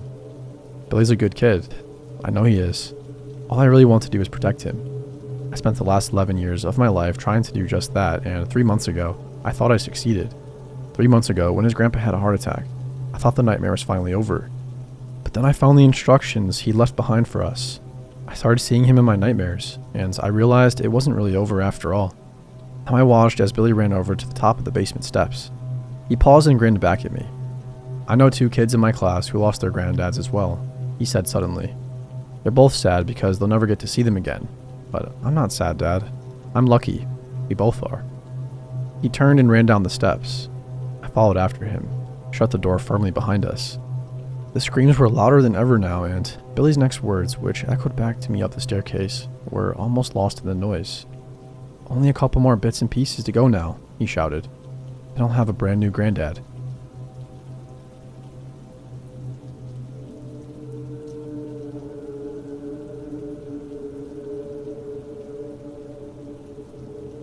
I found a disturbing family secret in the house that I inherited. Learned about the house on the drive back from the hospital. Considering that I was weak and half delirious with fever, it seemed an odd time to tell me about my birth, parents' final gift, but my grandparents were insistent. Maybe they figured that after such a close brush with death, there wasn't any time left to waste. I needed to know. My paternal grandparents had raised me, and they were the first people that I called when I began feeling sick. The fever lasted for days, followed by tremors and hellish, paralyzing night terrors. The doctor's tests were inconclusive, but after a while, my temperature finally began to drop down on its own. It had been a close thing, and when I heard my grandparents' news, it was hard to believe that I wasn't still asleep and dreaming. According to them, I had inherited a house. "We wanted to wait until the time was right," my grandparents explained. "And now we think it would be the perfect place for you to rest and recover your strength." Tired as I felt, I agreed with them. I didn't want to wait another minute. Fortunately, the house I inherited was just an hour away from the town where I'd grown up. At the end of a long gravel driveway, my grandparents' station wagon ground to a halt in front of a wrought iron gate. My breath caught in my throat. This wasn't a house, it was a mansion. A tanned, pudgy man in work attire ushered us through the gate with a wave of his hat. My grandparents rolled down their window, talking to him like an old friend. His name was Paolo, and he was the caretaker of the estate I inherited. With a short bow, he invited me inside. My grandparents said their goodbyes, assuring me that they would be back to pick me up as soon as I felt better. The plume of dust that their car raised as it disappeared down the gravel road felt as unreal as everything else around me, and I pinched myself as Paolo led the way across the perfectly mowed green lawn. Paolo warned me not to get my hopes up. The house itself had been in my mother's family for generations, but for tax reasons, it was owned by a private trust. The place badly needed updating, but the trust prohibited all but the most superficial of renovations. Paolo's complaints and chatter faded into the background noise as I walked through the double doors and took the place in. Ornate wood-paneled walls, mosaic floors, stained glass flowers, and the custom-built windows. I didn't understand. I'd always believed that my birth parents simply hadn't had the resources to raise me, but this place was clearly worth a fortune. Noticing my confusion, Paolo explained that a 19th century millionaire had built a place for my great-grandfather, Alexander, as a way of funding his research. Apparently, my great-grandfather on my mother's side had been a sort of later-age Renaissance man. He'd owned almost nothing and lived on the patronage of the wealthy. Paolo's own great-grandfather, an illiterate Italian farmer, had been hired as a caretaker just 2 days after passing through Ellis Island, making the house as much a part of his family history as it was mine. I was winded by the time we arrived at the master suite. My sickness had taken more out of me than I thought. Seeing stars, I sat down on a real feathered bed and looked out the window over the rolling hills, golden in the late afternoon sun. Smiling at my disbelief, Paolo reminded me that he'd be in the caretaker's cabin if I needed anything. The house was well provisioned, but if I had any requests for food and drink, he could pick it up when he went into town. Almost as an afterthought, he added that I should ignore any odd sounds that I might notice after dark. These old houses tended to creak and groan as they settled into their foundations, Paulo explained, and rats sometimes invaded the attic. In any case, it was just best to stay in bed if I heard anything. After Paolo left, I kicked off my shoes, stretched out, and stared up at the canopy of the four-poster bed. My mind buzzed with unanswered questions, but my body was utterly spent. Even though there were still hours left before nightfall, I sank into a deep and dreamless sleep. When I woke, the room was dark. I reached for a light switch. Nothing. Apparently, electricity was one of the updates that the house so badly needed. The daylight coming through the windows had been so bright before that I hadn't noticed it, but now, I felt my way through the gloom to the bathroom. The house didn't have indoor plumbing, even though the toilet still flushed with an old-fashioned pull chain. I was just about to head back to bed when I heard footsteps in the hallway. My blood ran cold. This was no scurrying raccoon or creaking foundation. I pressed my ear to the door. The sound was soft, as though whoever was out there was barefoot and trying to keep quiet. The closest thing to a weapon at hand was a plunger. I grabbed it and flung open the door. The hallway was empty. I stood in the dark for a long while, listening, but I heard no sound apart from the rustling leaves of the trees outside. On my way back to bed, I noticed another strange feature of the house. None of the doors had locks or any other way to secure them shut. Despite their elaborate design, they were no different from the free-swinging doors of a hospital. I climbed nervously back into bed, unsure what my new discovery might mean. When I saw the room by light of dawn a few hours later, I felt like a fool. It was true that there was no electricity in the house, but Paolo had left a battery-powered lantern right on my nightstand. Then, when I stumbled out into the hallway, I noticed a gentle tick of the grandfather clock downstairs. It seemed perfectly reasonable that my fever-addled brain had mistaken its echo for footsteps the night before. Laughing to myself, I prepared myself some coffee and apple oatmeal in the well-stocked kitchen and set out to explore the house. My great-grandfather's patron had been generous. There was a library, a conservatory, and a vast empty room that might have once been some kind of laboratory. The books lining the shelves were a testament to his varied interests. They ranged from Slavic folklore to advanced surgical techniques and everything in between. It was, however, difficult to discover what exactly Alexander had been doing for his fabulously wealthy patron. Paolo's answer of all sorts of things wasn't exactly helpful, and the more I thought about it, the stranger it seemed that I'd never heard of my great-grandfather or his research. Still, I hadn't come to my family home to exhaust myself with doubts. I was there to recover from my illness, and despite its mysteries, the estate seemed the perfect place to do so. Disconnecting from the digital world did me good, as did the fresh air and solitude. My grandparents had dropped off 2 suitcases of my clothes and personal belongings, while Paolo made sure that the kitchen was well stocked with anything I happened to crave. Even so, I found myself eating and drinking less, instead spending more time walking, reading in the library, and investigating the strange old house that was my heritage. During the day, I felt like I was making progress. The nights, however, were a different story. Although it was probably nothing, I couldn't stop thinking about the footsteps that I'd heard during my first night at the estate. The lack of lighting in the ornate, high-ceiling rooms bothered me, as did the fact that there was no way to lock any of the interior doors. The weirdly stretched shadows cast by my battery-powered lantern reminded me too much of the night terrors that had accompanied my fever. And the worst of them, an emaciated woman in a white nightgown with hollow eyes and a distended jaw that hung down to her chest, had pursued me through the darkened corridors. Corridors that didn't seem very different from those of the estate. Maybe it was superstition. Maybe it was just a gut feeling, but I dragged a heavy armchair in front of my door before I went to bed. On the third night, a heavy thump jarred me out of sleep. I rushed to investigate, then cursed when my big toe collided with the chair I placed in front of the door. The chair was undisturbed, so whatever had caused the sound must have come from somewhere else in the house. The adjacent rooms were empty, and below me was only the library. Lantern in hand, I hurried down the stairs and into the cavernous room. Nothing seemed amiss, but as I ran my hand along the endless rows of musty books, a thought occurred to me. Wasn't it possible that the eccentric millionaire who'd built this place for my great-grandfather had included some equally eccentric features in its design? A secret passage, for example? It sounded absurd, but when I inspected the shelves more closely, I realized that one stood slightly higher above the floor than the others. The mechanism was simple. Built into the side of the bookcase, it was hardly secret at all. A gentle tug released the latch, and the bookcase swung outward. When I lifted my electric lantern into the darkness on the other side, I realized that it wasn't a passage at all. It was a room, roughly the size of a closet. It contained a wing-back chair, an oil lamp, and a series of journals ordered by date. Mesmerized, I took one down and began to leaf through it. It appeared to contain my great-grandfather's notes on some sort of project, test subject identification numbers, age, height, calories ingested. I noticed that the numbers in the height column steadily increased, while those in the calories ingested column decreased, in some cases to 0. The subjects who didn't reach 0 were crossed off with an X.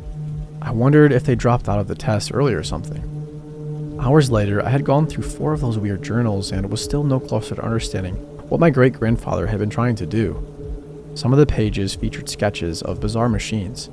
Others showed dosage charts or occult symbols. I was just about to give up and head back to bed when I noticed a darker-than-dark shadow watching me from the doorway of the hidden room. Whatever it was tall and just beyond the reach of my tiny lantern's glow. I could vaguely discern the outline of long stringy hair and an old-fashioned nightgown. If I held up my light, what else would I see? Sunken eyes? Hungry, distended jaws?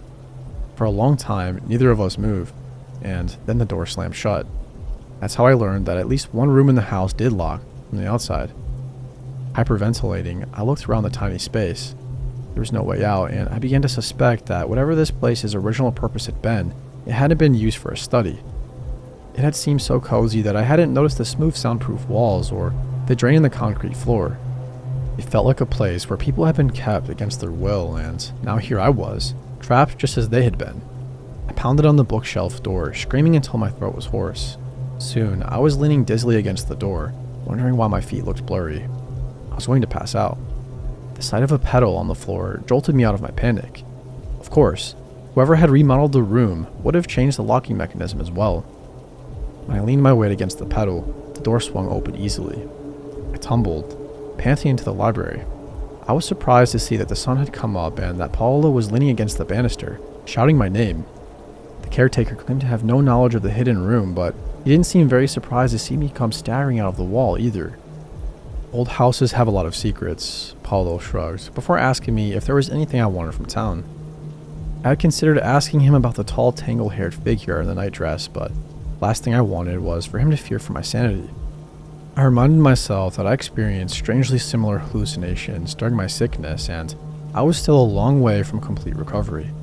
Besides, if the gaunt woman had been real, then where had she gone? I had no appetite for breakfast. Instead, I made several loops around the exterior of the house, trying to create a mental map of its windows, chimneys, and cellars. Just as I suspected, many of the rooms were much smaller inside than they should have been. It was like there was a whole separate house in the dead space between the walls. The strange soundproof room that I discovered had been easy enough to access, but there was no clear way into the other spaces between the walls. For a crazy moment, I even considered smashing a hole in the plaster. Then I remembered the mysterious trust that managed the estate. If I damaged the property, I was sure to be sued, banned from ever returning, or worse. My head ached. The bright sunlight was starting to get to me. I investigated the cellar, where I didn't find much more than old gardening equipment, and dozens more of the small, thick-walled rooms, just as empty and mysterious as the one upstairs. By mid-afternoon, Paolo still hadn't returned. When he wasn't back by sundown, I began to feel genuinely concerned, and not only for the kindly old caretaker's health. Without Paolo's car and phone, I had no way off of the estate. Still weak from my sickness, just a few loops around the house were enough to wear me out. There was no way I could walk the length of the 2-mile driveway that led to the main road. Even worse, Paolo's absence meant that, for the first time, I'd be truly alone in the house after dark, and who knew what might come creeping out of its walls. With a deep breath, I sat down on my bed, wondering what I should do. Twilight had descended on the estate, and at first, I didn't even see the large leather-bound album on the mattress beside me. I hadn't put it there. In fact, I'd never seen it before in my life. Paolo couldn't have placed it there either. I glanced up, half expecting to find some horrible, less-than-human being thing standing close enough to touch. But the room was empty. Running my fingers over the old leather, I wondered what the album was meant to tell me. There was a small black and white photo of a family of 5 in the center of its cover. I clearly recognized my own green eyes. sharp cheeks, and frizzy brown hair in their features. Fascinated, I opened to the first page. Although our patron has been most generous in providing test subjects, the gift of immortality is not one to be bestowed casually. Within these pages, I will document my family's journey into the next phase of human evolution. Alexander T. If the journals had sounded insane, the album's dedication was even more so, especially considering the first few pages featured nothing more than the same 5 people, going about their daily lives, sharing a meal, reading in the library, and even lined up by height in the main hallway. After the 9th page, however, things began to change. The meals, I realized, were being documented because the people in the photo were being fed some kind of chemical. The dosages were listed across from each photo. The library photos were taken with increasingly less illumination, probably to show that, for the people in the photo, light was increasingly unnecessary. Likewise, the height images were used to show that the family's bodies were changing, far more rapidly than should have been normal. The changes were most obvious in the adults. Their arms and legs became stretched and gaunt, their eyes hollow, their heads grew larger, and their jaws dropped ever lower toward their chests. In the meal photos, I noticed that the quantities of food and drink were becoming less and less. By the 15th page, the family wasn't eating at all. The library photos became nothing more than black, lightless squares, and the hallway height photos were almost too gruesome to look at.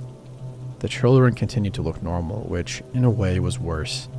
For them, living with these emaciated, inhuman things was normal. I hoped they were costumes. I hoped it was a prank. Like a joke. Anything. There were no more photos until the children reached young adulthood. Then came another series of charts. Height, weight, food consumption, and fever. In the next photos, a few barely perceptible changes had already taken place, and more importantly, there were now additions to the family. Each of the original children now had a spouse and child of their own. Those 3 relationships seemed too close to be a coincidence, and a chilling thought occurred to me. Had the children been ordered to find partners, to breed the next generation before they themselves began to change? The background of the following images was slightly more modern. Bushy facial hair and corsets were out. Tuxedos and flapper dresses were in. Behind those superficial differences, however, was a sinister repeat of the first set of photos. The adults grew even more monstrous. The children were mostly unchanged, until another set of charts. A 3rd generation had reached adolescence, and by now, the photos were in color. Beneath them, however, were the same measurements: height, weight, food consumption, and fever. This generation, too, had found partners and had children of their own. One of those children was my mother. I almost didn't want to turn the page because I already knew what was next. The older generation would warp and change, finally retreating into the other side of the house. The younger generation would find partners, reproduce, and then gradually begin to change themselves. My father, it seemed, had hid me from my mother's family by taking me to my grandparents. He had broken the cycle, hadn't he? I thought about the fever, the lack of appetite, the headaches caused by sunlight, and I started to wonder, what if my grandparents hadn't brought me out here to recover? What if they brought me here because it was already too late? What if I'd been allowed to discover the secret rooms, the photo album, and my great-grandfather's work, all in order to introduce me to the changes I'd soon be experiencing myself? The footsteps I'd heard and the figures I'd seen were my own family within the walls, coming to check up on me, to see how I was progressing. I looked down at my fingers. Weren't they a bit longer and thinner than they'd been that morning? My heart raced at a sudden creaking sound from the bedroom wall. It was swinging outward. The blackness beyond beckoned. My heritage, my future, an eternity of lightless passages. "Come to us," my mother whispered from the darkness. "We're waiting."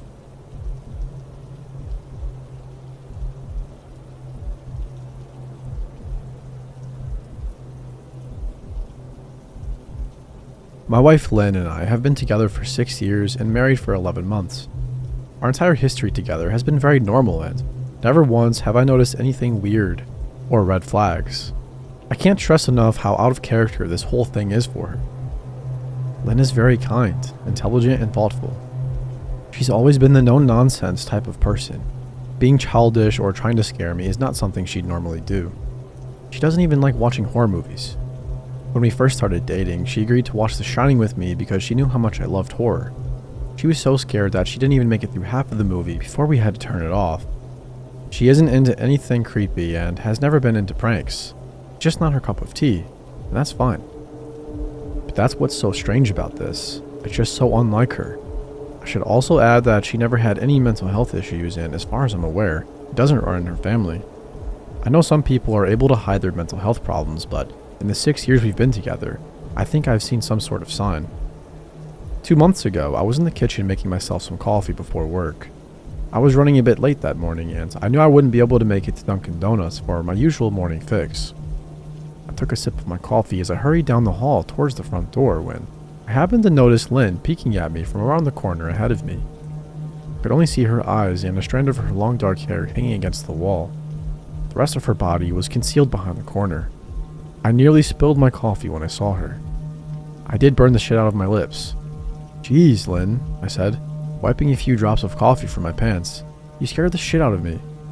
She immediately popped out of view like a little kid that had been caught. I heard her scurry off towards the living room, and by the time I got to the front door, she was out of sight. It was really weird and just totally out of character for her, like I said, but I also found it kind of funny that she was being more playful and a little less serious. I shouted that I loved her and called her a weirdo. As I shut the door behind me, I heard her laughing.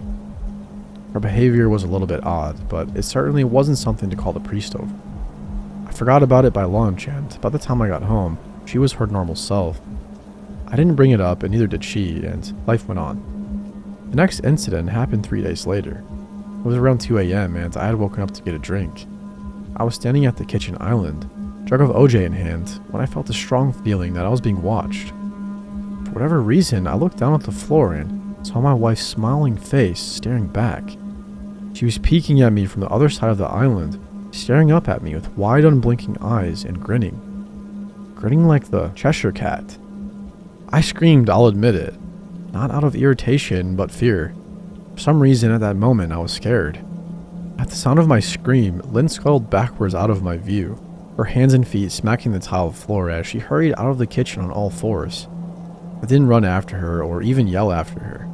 I just stood there frozen in shock, wondering what the heck had possessed her to do that. It took me a little longer than I'd like to admit to go back upstairs, but I eventually did. When I got to our bedroom, she was lying on her side asleep, or at least pretending to be.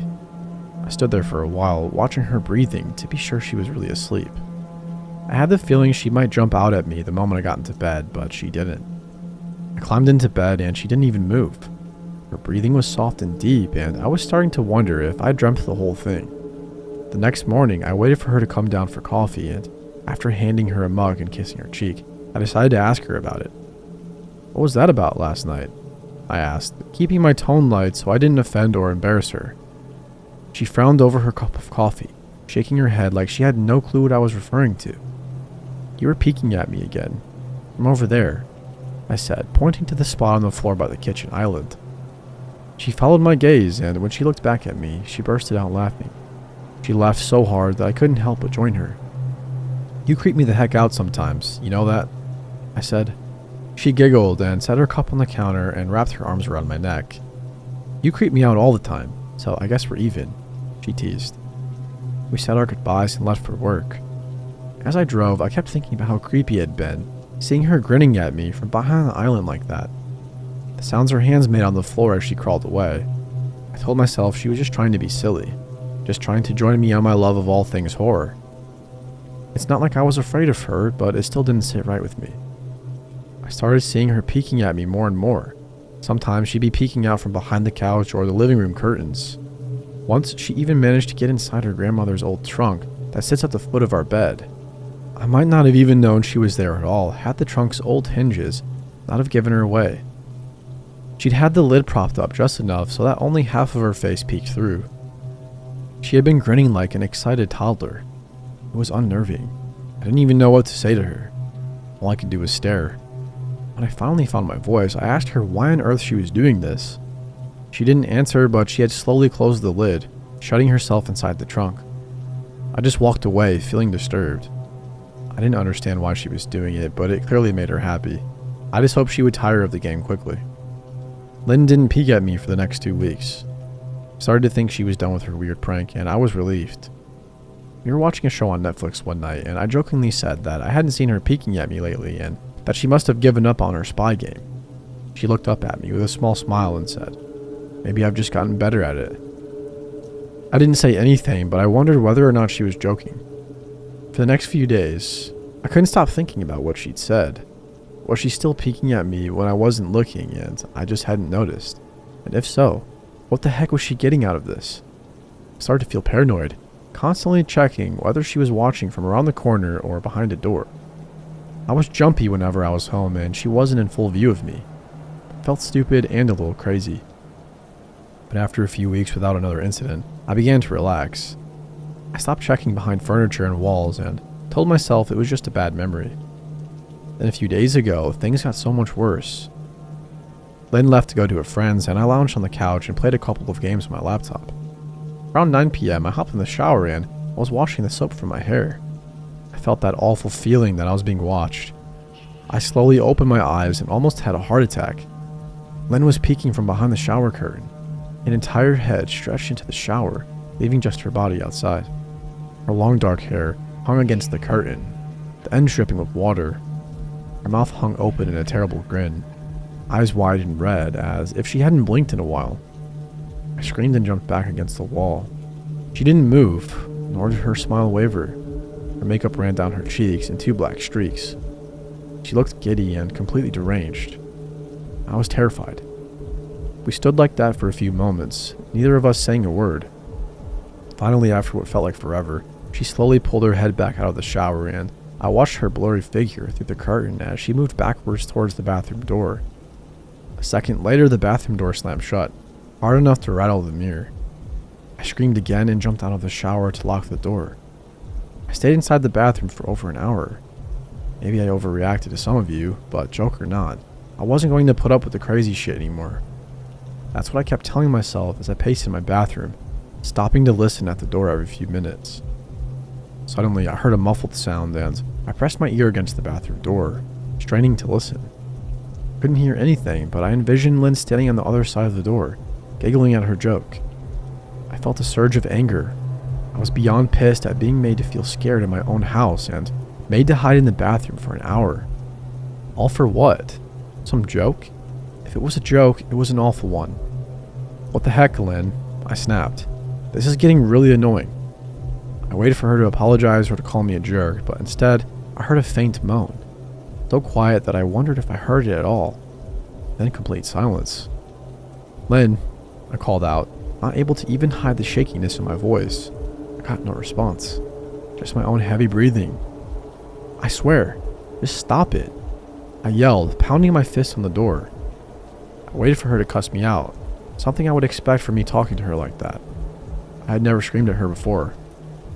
There was nothing, just the occasional drip from the shower head. I won't deny that I was scared, too afraid to open the damn door and face my own wife. I waited another 30 minutes or so, which feels like a lifetime when you're scared. Finally, I decided I wasn't going to spend the night hiding in my bathroom, so I got down on my knees and peered under the door. I almost expected to see her face peeking back at me, but thankfully, I didn't. I could see straight down the hallway to the top of the stairs, but no Lynn. I didn't know if I should be happy about that or not. I looked for a few minutes, waiting to see her head pop up over the top step, but it never came. I stood up, my hand hovering over the door, and mentally prepared myself to open it. I slowly turned the lock with shaky fingers and was about to yank it open when I heard a sound that still makes me feel nauseous when I think about it. A moan. Louder than before, but this time I was able to tell just where it was coming from. I turned my head to the closet door as if in slow motion and locked eyes with my wife, who was peeking out at me from the slight gap. Her eyes were still wide as ever and her mouth was hanging open in the most grotesque gaping smile I'd ever seen. I didn't even scream. I was too scared for even that. Her hands were clasped to her chest, body trembling with sheer delight as if she could barely contain her excitement. A short raspy moan bubbled up from her throat, deep and raw, sending a shiver through my entire body. Somehow I found the ability to pull the bathroom door open and ran as fast as I could all the way down the steps, snagging my keys and phone from the table in the living room before running outside to my car. I could hear her shrill laughter behind me, but I didn't hear her getting closer. I didn't bother shutting the front door. I drove away from the house faster than I legally should have, shivering the entire time. Either from the fear or the cold, maybe a little bit of both. I hadn't grabbed a coat or even a pair of shoes. I was still in my boxers and my hair was still damp. I drove straight to my brother Chris's house about 40 minutes away, ignoring any and every call and text I got. I didn't check my phone until I was safely parked in my brother's driveway. Lynn had called 4 times and sent a flurry of texts, all wondering where I'd gone and why I left like that. I threw my phone at the dash in a rage, furious at her nonchalant attitude. My brother and his wife were surprised to see me, especially dressed in just a pair of boxers, but just told me to stay as long as I needed. Chris lent me some clothes and asked me what happened. I told him Lynn and I had a fight, but didn't get into the details. I didn't want him to think I was overreacting, leaving my wife over a prank, even if it was a strange one. I mean, hadn't I encouraged her for years to lighten up, and instead of being so serious all the time? I had wanted her to relax and loosen up, but this was definitely not what I had in mind. I tried to sleep on their sofa, but my brain wouldn't let me sleep. Every time I closed my eyes, I saw Lynn's face staring at me from inside the closet. Knowing she'd been in there with me the entire time made my skin crawl. She'd never left the bathroom at all. Instead, she slipped inside the closet and slammed the bathroom door shut to fool me. The mere thought of going back home gave me anxiety. Tossed and turned, unable to sleep. Chris ended up giving me a sleeping pill, so I was able to get a little rest. My sleep was filled with terrible dreams. All of Lynn's smiling face. I woke up just as the sun started to rise. My sore body ached from the sofa and I felt drained. I knew I'd have to call Lynn at some point, but I didn't know what to say to her. I wouldn't be going home unless she gave me her word she'd never do any more creepy shit. I just wanted my wife back. Her normal, serious self never looked so good to me. I was contemplating calling her and telling her that when that familiar feeling came over me. I was being watched. I was staring at the ceiling, my heart in my throat. I didn't want to look away, but the longer I ignored the feeling, the worse it got. My eyes drifted away from the ceiling almost on their own. Her face was pressed up against the window beside the couch, staring down at me with that same gaping smile. Drool dribbled down her lips, leaving 2 long streaks down the glass. I didn't know how long she'd been there, but something told me she'd been there quite a while, possibly all night. I didn't bother screaming though. I was afraid. Anger trumped any fear I felt at that moment. I jumped up from the couch and pounded my palm against the glass. Lynn, are you actually crazy? What the heck is wrong with you? Just go home, I shouted. Now. She didn't move and her ghastly expression never changed. If anything, her smile only grew, as if she had never been more elated. I could hear Chris and his wife moving around upstairs, as if Lynn could hear them from her place outside.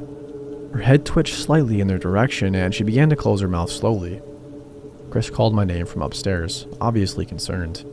I turned to see him and his wife, Rebecca, hurrying down the steps. When I turned back to the window, Lynn was gone.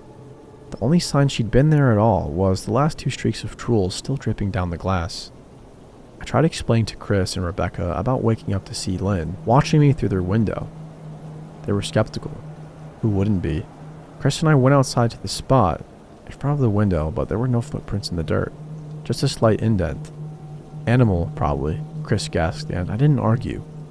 He and Rebecca assumed I dreamt the entire episode, but they didn't understand, and I was too tired to explain it to them. I called out of work that day and turned my cell off. I didn't want to face Lynn. Just talking to her was too much for me at that point. I really started to believe something was irreversibly wrong with her, that no matter what promises she made, we'd never be the same again. The thought saddened me to my core. I cried most of the morning. By noon, I figured I was ready to confront her, give her one last chance to explain herself. I could at least give her that after 6 years, I told myself. I turned my phone on and saw the dozens of texts she'd sent, all from a seemingly concerned wife. Can we talk? I love you. Please call me. I'm really worried. Can you answer? Just come home. And more of the same. All texts telling me she loved me and she wanted me home. How worried she was. Not a damn one addressing the crazy shit she pulled. Like she hadn't been acting like a character from a Stephen King book. Even her texts were different. She normally texted novels just to tell me to pick up a loaf of bread. You'd think she'd have more to say to me after her bizarre shenanigans. I know it probably seems childish to some of you who are miles away from the situation, but if you saw the way Lynn had looked at me, how she scampered away on all 4s like some wild animal, grinning at me from inside the closet like a lunatic, then I think you'd find my reaction was warranted. I ended up staying with Chris and Rebecca for another night. I didn't wake up yesterday until afternoon, and thankfully, I didn't see Lynn's face watching me through the window.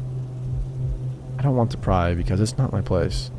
But is this fight something that can be mended? Rebecca asked. She'd made us both a sandwich for lunch, and I knew she wanted to broach the subject without seeming to be nosy. I don't know. She's like a different person, I said, choosing my words carefully. I still wasn't ready for her or Chris to know the full extent of the batshit craziness I had been dealing with. People change, Ben, but she's still the same woman you married. Maybe you both just need to talk through your issues. Whatever's going on, I'm sure it can be fixed, she said. I think it's beyond that now. I don't think talking would help. I just don't trust her, I said. The words stung in my heart. I missed and loved my wife, but how could I live with somebody like that? Living in constant fear didn't sound too appealing. Lynn loves you. She has to be absolutely crushed, she said. I don't know about that, I said. Well, she certainly seemed like it to me. Never seen her so upset. Very much unlike the Lynn I know, Rebecca said, shaking her head sadly. It took a full minute for her words to really sink in, and when they did, I felt dread worming its way through my skin. Wait, what do you mean? You saw her? You saw Lynn? I asked, my mouth suddenly dry. Rebecca nodded casually as if that fact wasn't nightmare fuel. Maybe for her it wasn't. She stopped by this morning just after Chris left for work, she said, cleaning the plates from the table. I didn't see her car though. Maybe she took an Uber or something. Beck, what did she say? Did she come inside? I asked, sweat starting to break out on my forehead. I began looking around, examining corners as though a predator lurked behind them. No, she just asked if you were awake yet, and I said that you weren't. I asked if she wanted me to wake you, but she said no. Just said to let you sleep, she said as she washed the dishes. That's all? She didn't say anything else? I asked.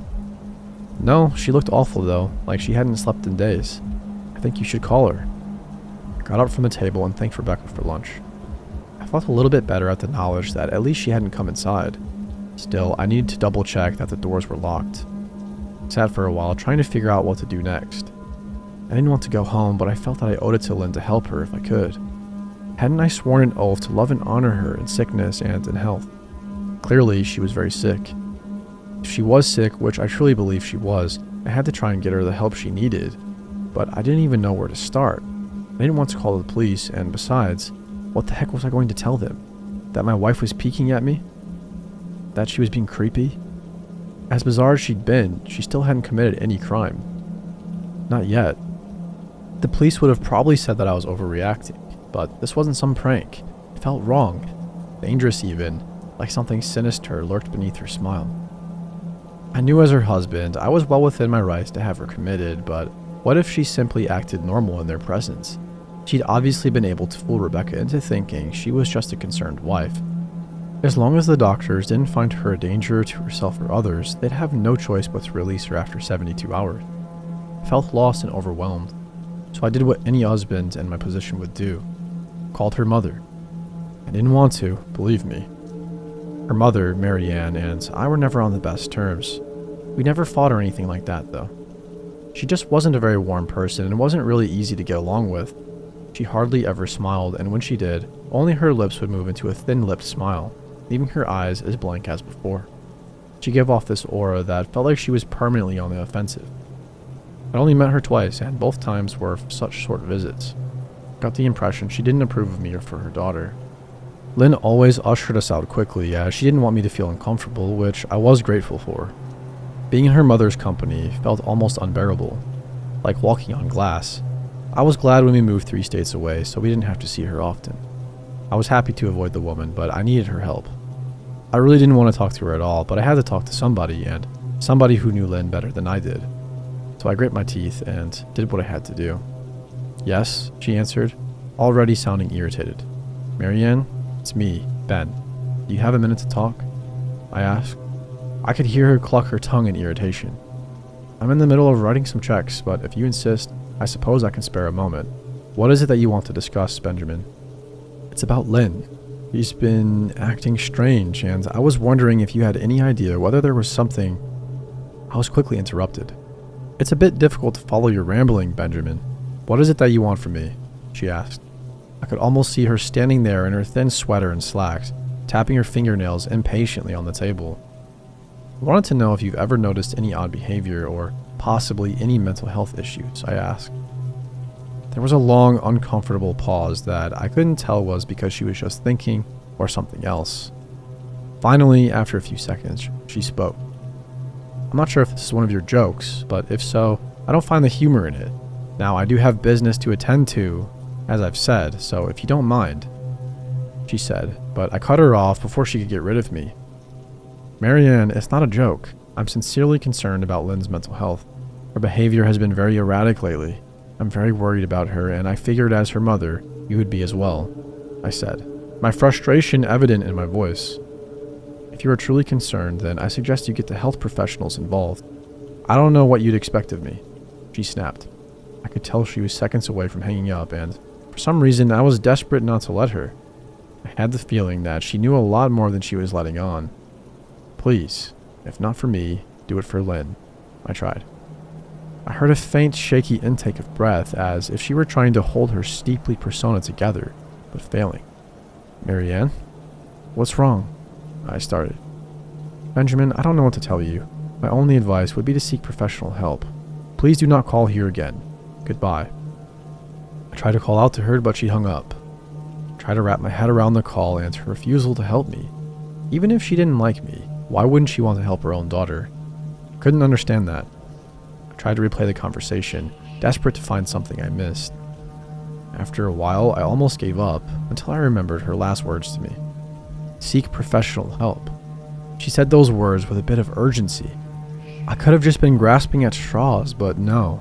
I was sure her voice had changed ever so slightly when she'd said that, as if they were very important. What had she meant?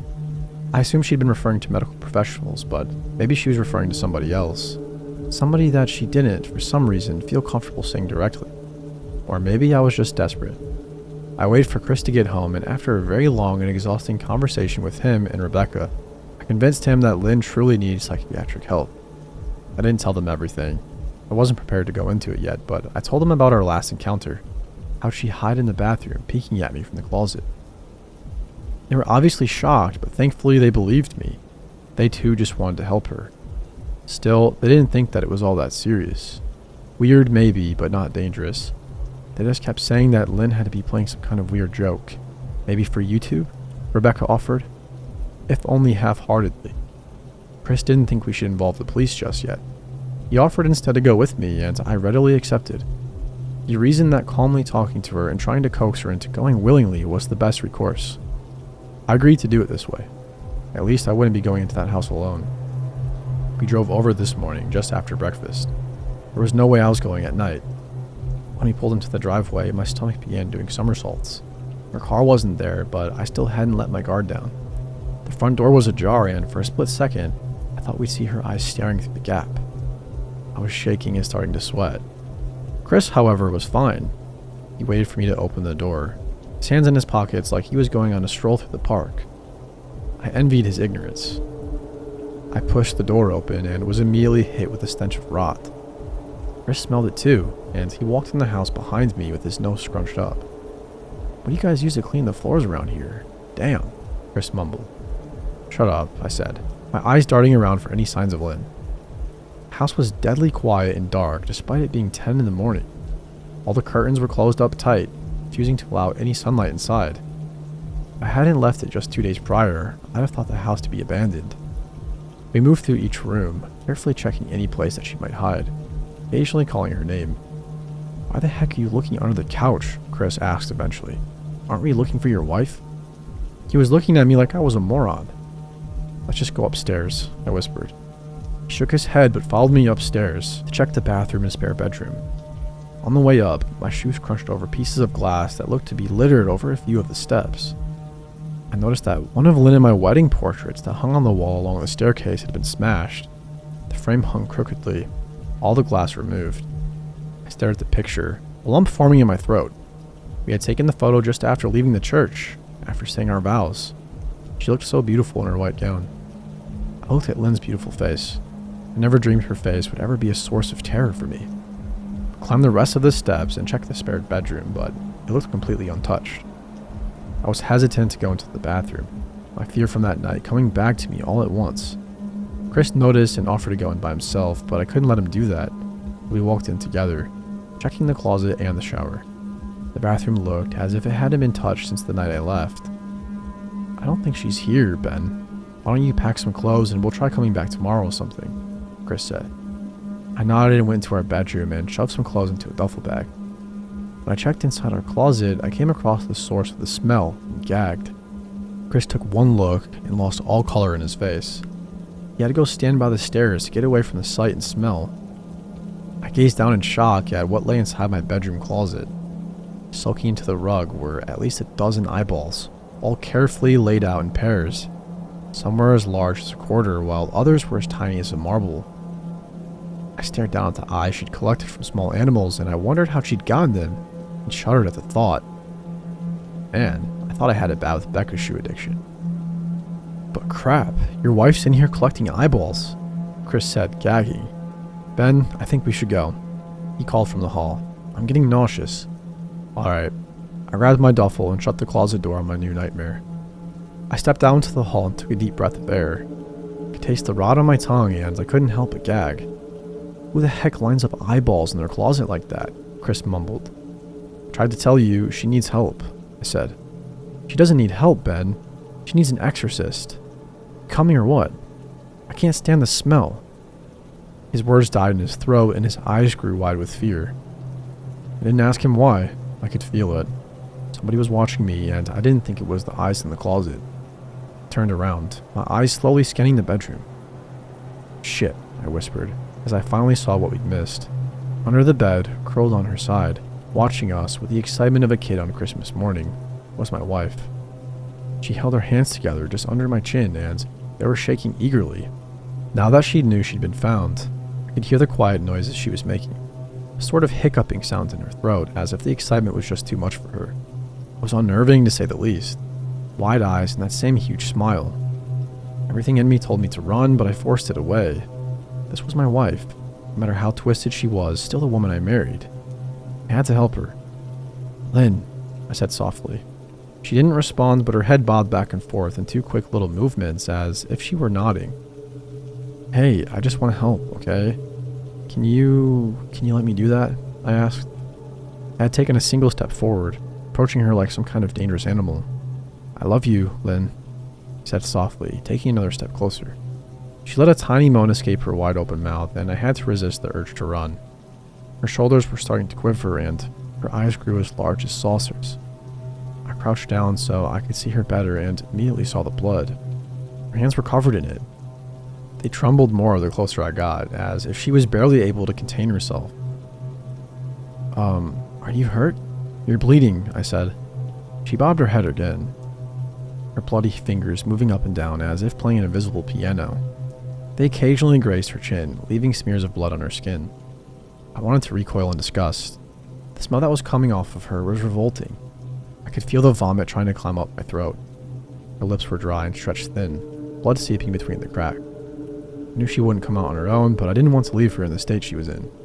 I scooted closer and reached out to her. The excited hiccuping sounds got louder and her hand shook, fingers flexing. It was then that I could see the blood oozing from in between her fingers. "Oh man, Lynn, you're bleeding," I said.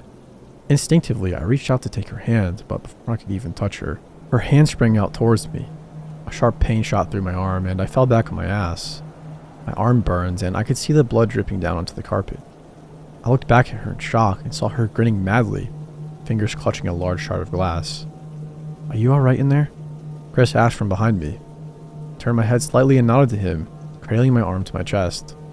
When I turned back to face Lynn, I saw that her focus had shifted. She wasn't looking at me anymore, and she wasn't smiling anymore either. She was staring past me, her eyes glaring at Chris, the way a hungry lion might stare at an antelope. Her mouth was still hanging open, but it was twisted into a snarl.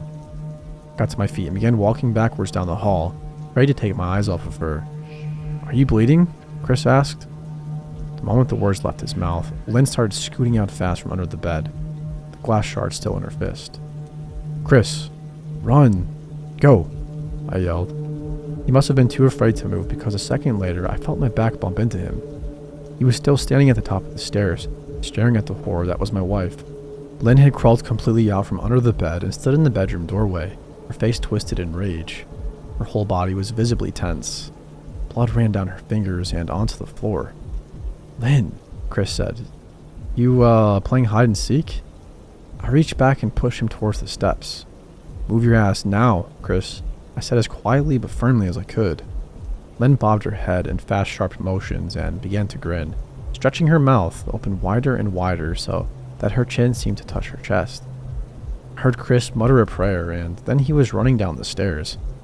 I stood at the top of the steps, stuck between the love for a woman who clearly needed serious help and self-preservation. "I only want to help," I said, choking back tears. Her eyes focused on me once again as she slowly lifted the glass, holding it out in front of her, and then she started sprinting towards me, grinning with utter excitement. Thankfully, my body took over and I flew down the stairs, skipping 2 or 3 at a time. I made it to the front door before I felt her leap onto my back, wrapping her arms around my neck, her open mouth next to my ear so I could hear those terrible hiccuping sounds up close. I shook her off me, knocking her to the floor. I felt a searing pain in my back as she went, but I tore open the front door and bolted to my car. Chris was standing in the front yard, talking on the phone with the police. I didn't say a word. I just ran to my car and jumped in. Chris took the hint and followed me, still on the line with 911. I watched the rearview mirror, sure I'd see her there, running after us, but I never did. I went straight to the ER and got 11 stitches in my arm and 3 on my back. Police asked a lot of questions and went back to the house to do a search, but of course, Lynn wasn't there. They advised me to stay with a friend or relative for a while and to file a restraining order as soon as I could, but none of those things would matter. Somehow, I just knew. I dropped Chris off at home and went to a motel an hour away. I wanted to put as much distance between me and Lynn as I could. This is where I've been for the last 4 hours. Thought maybe the police would find her. Maybe they'd get her the help she desperately needs. But now I don't think so, because 40 minutes ago I got a text from an unknown number. Just 3 words. "I love you." And a picture is attached. The picture was dark and grainy, but I instantly knew what it was. There was no mistaking my wife's eye. I started typing this out immediately after. I don't know what to do. I'm alone and scared, and I can't help but feel that I'm being watched.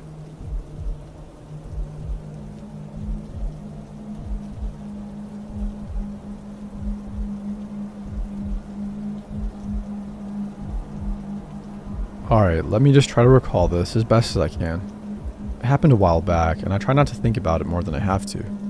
For starters, I used to work in a gas station, but the title made that obvious enough, I guess. It wasn't a place in the middle of the city, but it wasn't way out in the countryside either.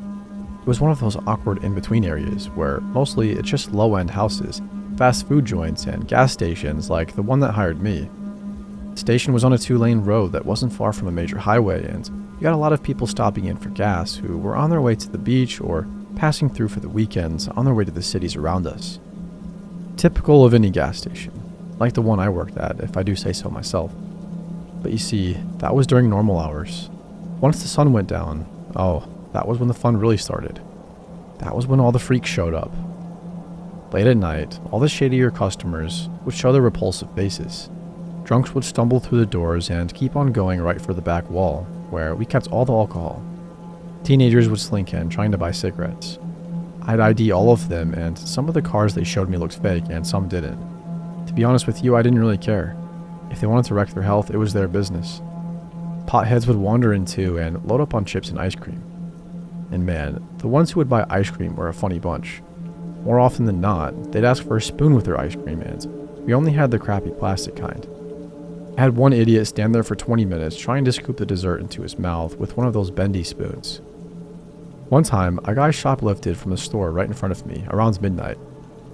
Then he walked outside, called the cops on himself, and just stood there in the parking area waiting for them to show up. I had followed him outside, and I asked him what his deal was. He looked at me and said that he just wanted a place to sleep for the night.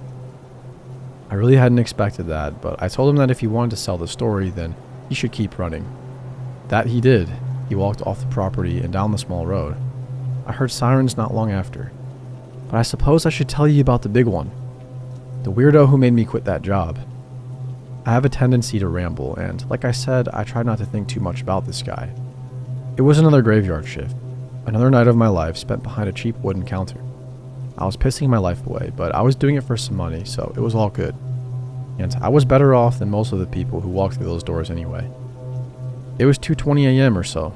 I remember staring at the clock in boredom, watching the 2 dots of the display tick on and off as it counted the seconds. That was when I heard the bell over the door, and I looked up to gauge the person who had just stepped into my little world. He was only a little over 5 feet tall and looked like he could be 50 years old easily. His skin was rough and saggy. His arms and legs were dotted all over with tiny white hairs, matched by equally white hair which hung down in long reams from his head. It was scraggly and matted together. You know how hair gets if you don't take a shower for like 2 days? This guy looked like he'd spent 2 weeks without the good graces of any shampoo. He slowly walked his way over to the counter mechanically, like each step was a deliberate action. Finally, he made it over to me, and he thumped his hands into the counter for support. His hands were crisscrossed with varicose veins. They looked like cracks in broken glass. Lines of black grit ran underneath the edges of his fingernails. He finally opened his mouth to speak and gave me a good view of his slimy yellow teeth. Disgusting. He asked in a croaky voice where our bathroom was, and I just pointed sternly toward the back corner of the room. There was a little hallway that held doors to the storage rooms and one small bathroom. He lumbered off in that general direction, and I silently thanked God that weirdo was out of my face. I heard the door click shut. Once again, I was by myself for the most part. The station was silent for 5 minutes, then 10, 15. It started to get weird how long this guy was taking in the bathroom. If this were a normal-looking guy, I wouldn't have questioned it, but the man in there was anything but normal. At the 20-minute mark, I journeyed out from behind my counter and toward the bathroom. I knocked on the door a couple of times and asked if the guy needed any help. I heard him mumble from the other side that he was fine, but he didn't sound all that fine to me. I wasn't about to argue with him though, so I just walked back over to the counter and sat down on my chair. Another 10 minutes went by and that guy still hadn't come out of the bathroom. I was getting agitated at that point. Eventually, I started hearing a noise. First, I couldn't really tell what it was, but it didn't take long to figure it out. I was hearing moaning. I started walking back to the bathroom once again. This time, I could tell as I neared the door that something definitely wasn't right.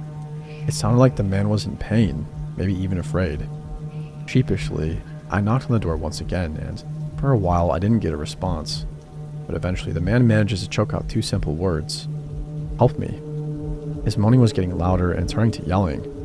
I started hearing banging coming from inside the bathroom.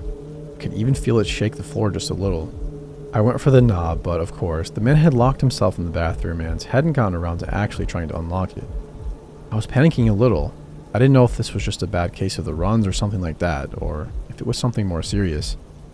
I started to think that latter was true, but there was a rancid stench that was beginning to make its way out of the damn bathroom. It could have just been some horrible diarrhea, I thought. I shuddered a little bit at that. I shouted at him to open the door. He had to unlock it if he wanted help, of course, but he wasn't listening to me.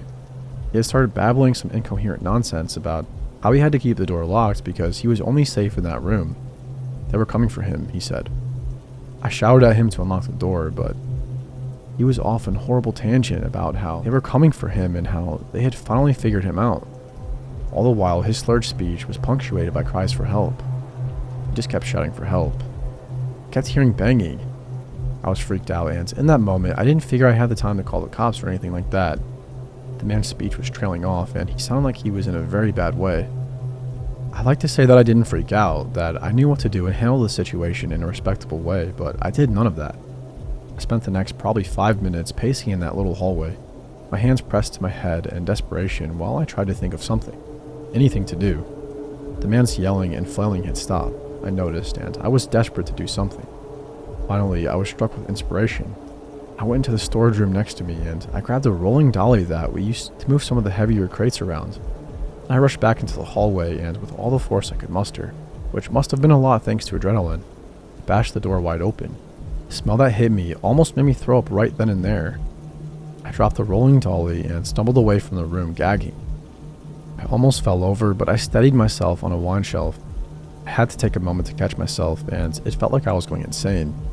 It really struck me then that I needed outside help, so I did what any sensible person would have done a while back: call the police. I assumed the worst. In the moment I saw the man, it had looked like he was certainly dead. He was sprawled out on the tile floor, half-heartedly resting against the wall. His back was slumped down, curving in the space between the wall and the floor. His knuckles were very bloody, and pockmarks in the wall, which were also licked with blood, made it fairly obvious he'd been punching around. It was obvious enough where the smell was coming from. That bastard was sitting in a putrid film of brown liquid. Yes, he'd shit himself. He wasn't even on the toilet. I was still on the line with the police. I did my best to describe the scene to them. As much as I really didn't want to know what happened to that guy in the bathroom, figured he could still need help. I announced to the operator that I was going back in. I held out hope that he was alive, but feared otherwise. I guess I really went back into that hallway just out of morbid curiosity more than anything else. I had to pull up my shirt and cover my face with it to keep the smell from overpowering me. It didn't do too much to help. The guy had a yellowish powder all around his nose and his mouth, as well as a little froth at the corners of his lips. His eyes were bloodshot and glazed over. I said to the operator that it looked like he'd overdosed on something. I couldn't take it anymore. I had to go outside for some fresh air. I was groggy and mortified and depressed. The man had just died next to me. At the most, I was out there for 5 minutes. I could already hear sirens when I stepped into the cool night breeze. Only 5 minutes. But here's the thing. Here's what really messed me up bad. When the police arrived, they asked me to show them where the incident had occurred. An ambulance was there as well, and the paramedics were getting their equipment. I led them all to the back, and it still smelled horrible. There were still punch marks on the wall, and there was still some of that drug powder dusted around the floor. But the man who'd been lying there was gone. He was just gone, like he had never been there. I don't mean he was gone in the sense that he got up and left. There weren't any boot prints, no streaks of liquid on the floor, and no handprints on the walls. There was none of that. It was like he just vanished. I can't explain it. I don't want to know what happened that night. I quit a few days later. I couldn't keep going back there, not after all that. You know, the things that guy said keep replaying in my head. All those things about how they were coming for him. Man, please help me.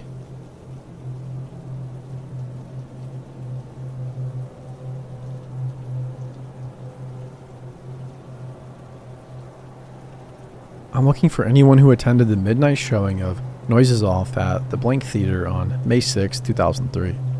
If you or anyone you know has a recollection of being at this show or hearing stories about it, please contact me. It's been a long time and I'm starting to question my memory. I need to be certain that this horrific nightmare actually happened and I didn't just dream it up. There were about 20 of us in the audience that night. It's a smallish theater, and even then it was a fairly empty house. That means there's hopefully 19 other people out there that saw the same thing I did, and I need to speak with somebody about it before I lose my mind. If you are like me, you might have shoved the incident as far back in your mind as you possibly could. With time and therapy, you might have even forgotten that it happened. I definitely did. But I saw something the other day that brought it all rushing back, and now I need to talk to somebody that was there. Somebody that can help me realize that I'm not making things up. And to do that, I'll have to describe what happened as much as it may pain you to remember. And maybe, even if somebody wasn't there in that audience, they might have information about a similar situation happening at the other theaters. There's nothing online about any of this, so I'm relying on word of mouth to get me the answers I need. The show was kind of a last-minute decision for me. My sister had canceled our plans at the last minute, and I was just looking for something to do with my night other than sit at home and watch TV. I remembered the small theater down the road and called their box office to ask if there were any showings that night. They told me that unfortunately the 6 p.m. show was already underway, but that they had scheduled a last-minute midnight showing of their current production, Noises Off. I had seen that play once when I was younger, and I remembered liking it. A fast-paced and light-hearted farce that was sure to pass the night well. I booked a ticket and just kind of waited around until 11:30. Nothing seemed amiss when I went in. The lady at the box office looked appropriately bored, and the air smelled of sweat and excitement, like theaters often do. I took my seat, exchanged some pleasantries with the man in the seat next to me, and idly looked over the program until the show began. If you were there, you'll remember the first act being completely normal. It was even surprisingly good. The actors rushed in and out of their doors and squawked their lines, nearly missing each other in a frenzy of slapstick comedy. I laughed uproariously with the rest of the audience, and when the curtain fell for the intermission, I eagerly waited for the second act. I vaguely remembered from my first time seeing the show that the second act is when the large set piece is flipped around and the audience gets to see an overdramatic recreation of all the actors crashing into each other backstage. I didn't remember how the third act went, but I was sure it would be just as hilarious as the first one was.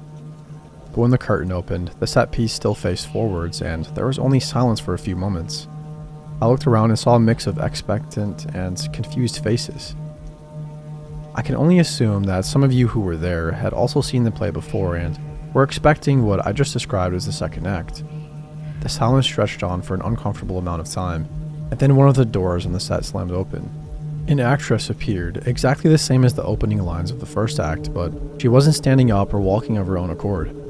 Her feet dragged on the floor, her head lolled, and she looked for all the world like a ragdoll thrust forward in the hands of a small child.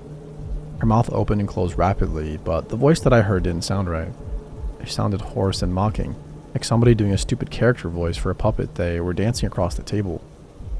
And instead of continuing the story, the voice just rattled off the same lines that were said at the top of the first act, now twisted and monotonous by this nasally narrator. More actors burst out their doors and flopped around on stage, so lifeless and uncanny looking that I spent nearly 20 minutes just looking for wires or ropes holding up what I assumed were life-size puppets. But eventually I stopped looking because there was no way these could be puppets. Whatever invisible force was picking them up and moving them about the stage, it was anything but careful. The actors collided with each other forcefully and slammed into door frames and tables, and I think all of them were bleeding at some point. And still, that same hollow mocking voice rattled off everyone's lines. A funhouse mirror version of the first act.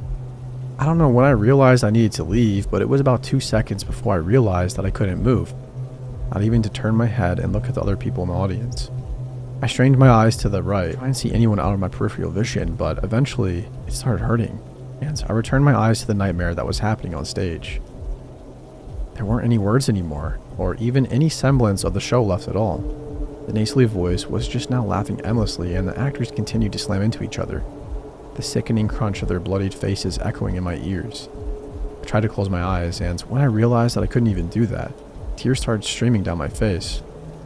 Abruptly, everybody on stage froze, gently spinning around in place as if they were indeed held up by invisible strings attached to the ceiling. A man strode onto the stage, and my hands were wrenched up from armrests I had been clutching and brought painfully together in applause. The man was wearing an impeccable black suit and top hat, but his face had been marred by crude makeup. It looked like he had attempted to turn his face into the laughing/crying theatrical mask, but in the dark and using nothing but a red marker. He held his arms out, acknowledging our forced applause, and then grandly asked for a volunteer to come up on stage for the final dance. I couldn't move to volunteer even if I wanted to, and I cannot emphasize how much I didn't want to. But when none of us moved a muscle, he shook his head and snapped his fingers. All of our hands shot straight upwards, and the man giggled and clapped his hands. Now that's more like it. If my body could have moved, I would have been shaking. I was so terrified he would pick me to be the volunteer, but the man's painted eyes moved from one seat to the next, finally settling on a woman in the third row behind me. He lifted his arms, and stiff as a board, she made her way up to the stage, eyes wide with terror.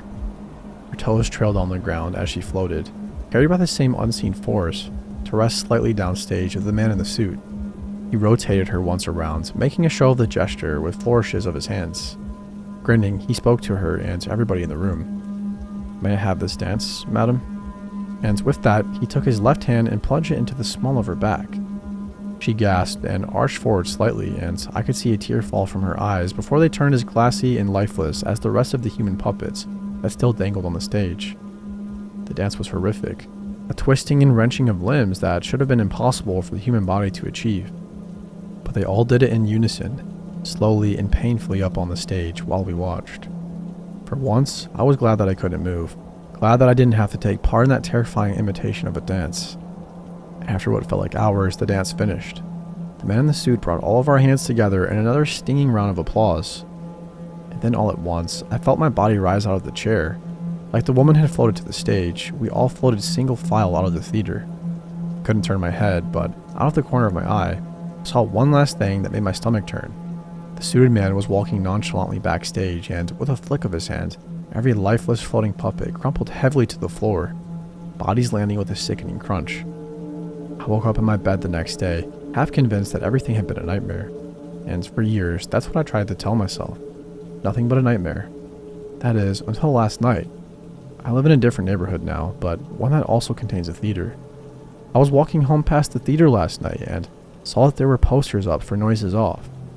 This stopped me in my tracks, but I calmed down a little when I remembered that 17 years had passed and this was a different run with different actors. But I noticed movement in the alley behind the theater, and that's why I'm writing this message now to anyone who might remember. Because I know it's real now. It has to be. Because the figure smoking in the alley and grinning straight at me was wearing a suit and had makeup done in crude red marker.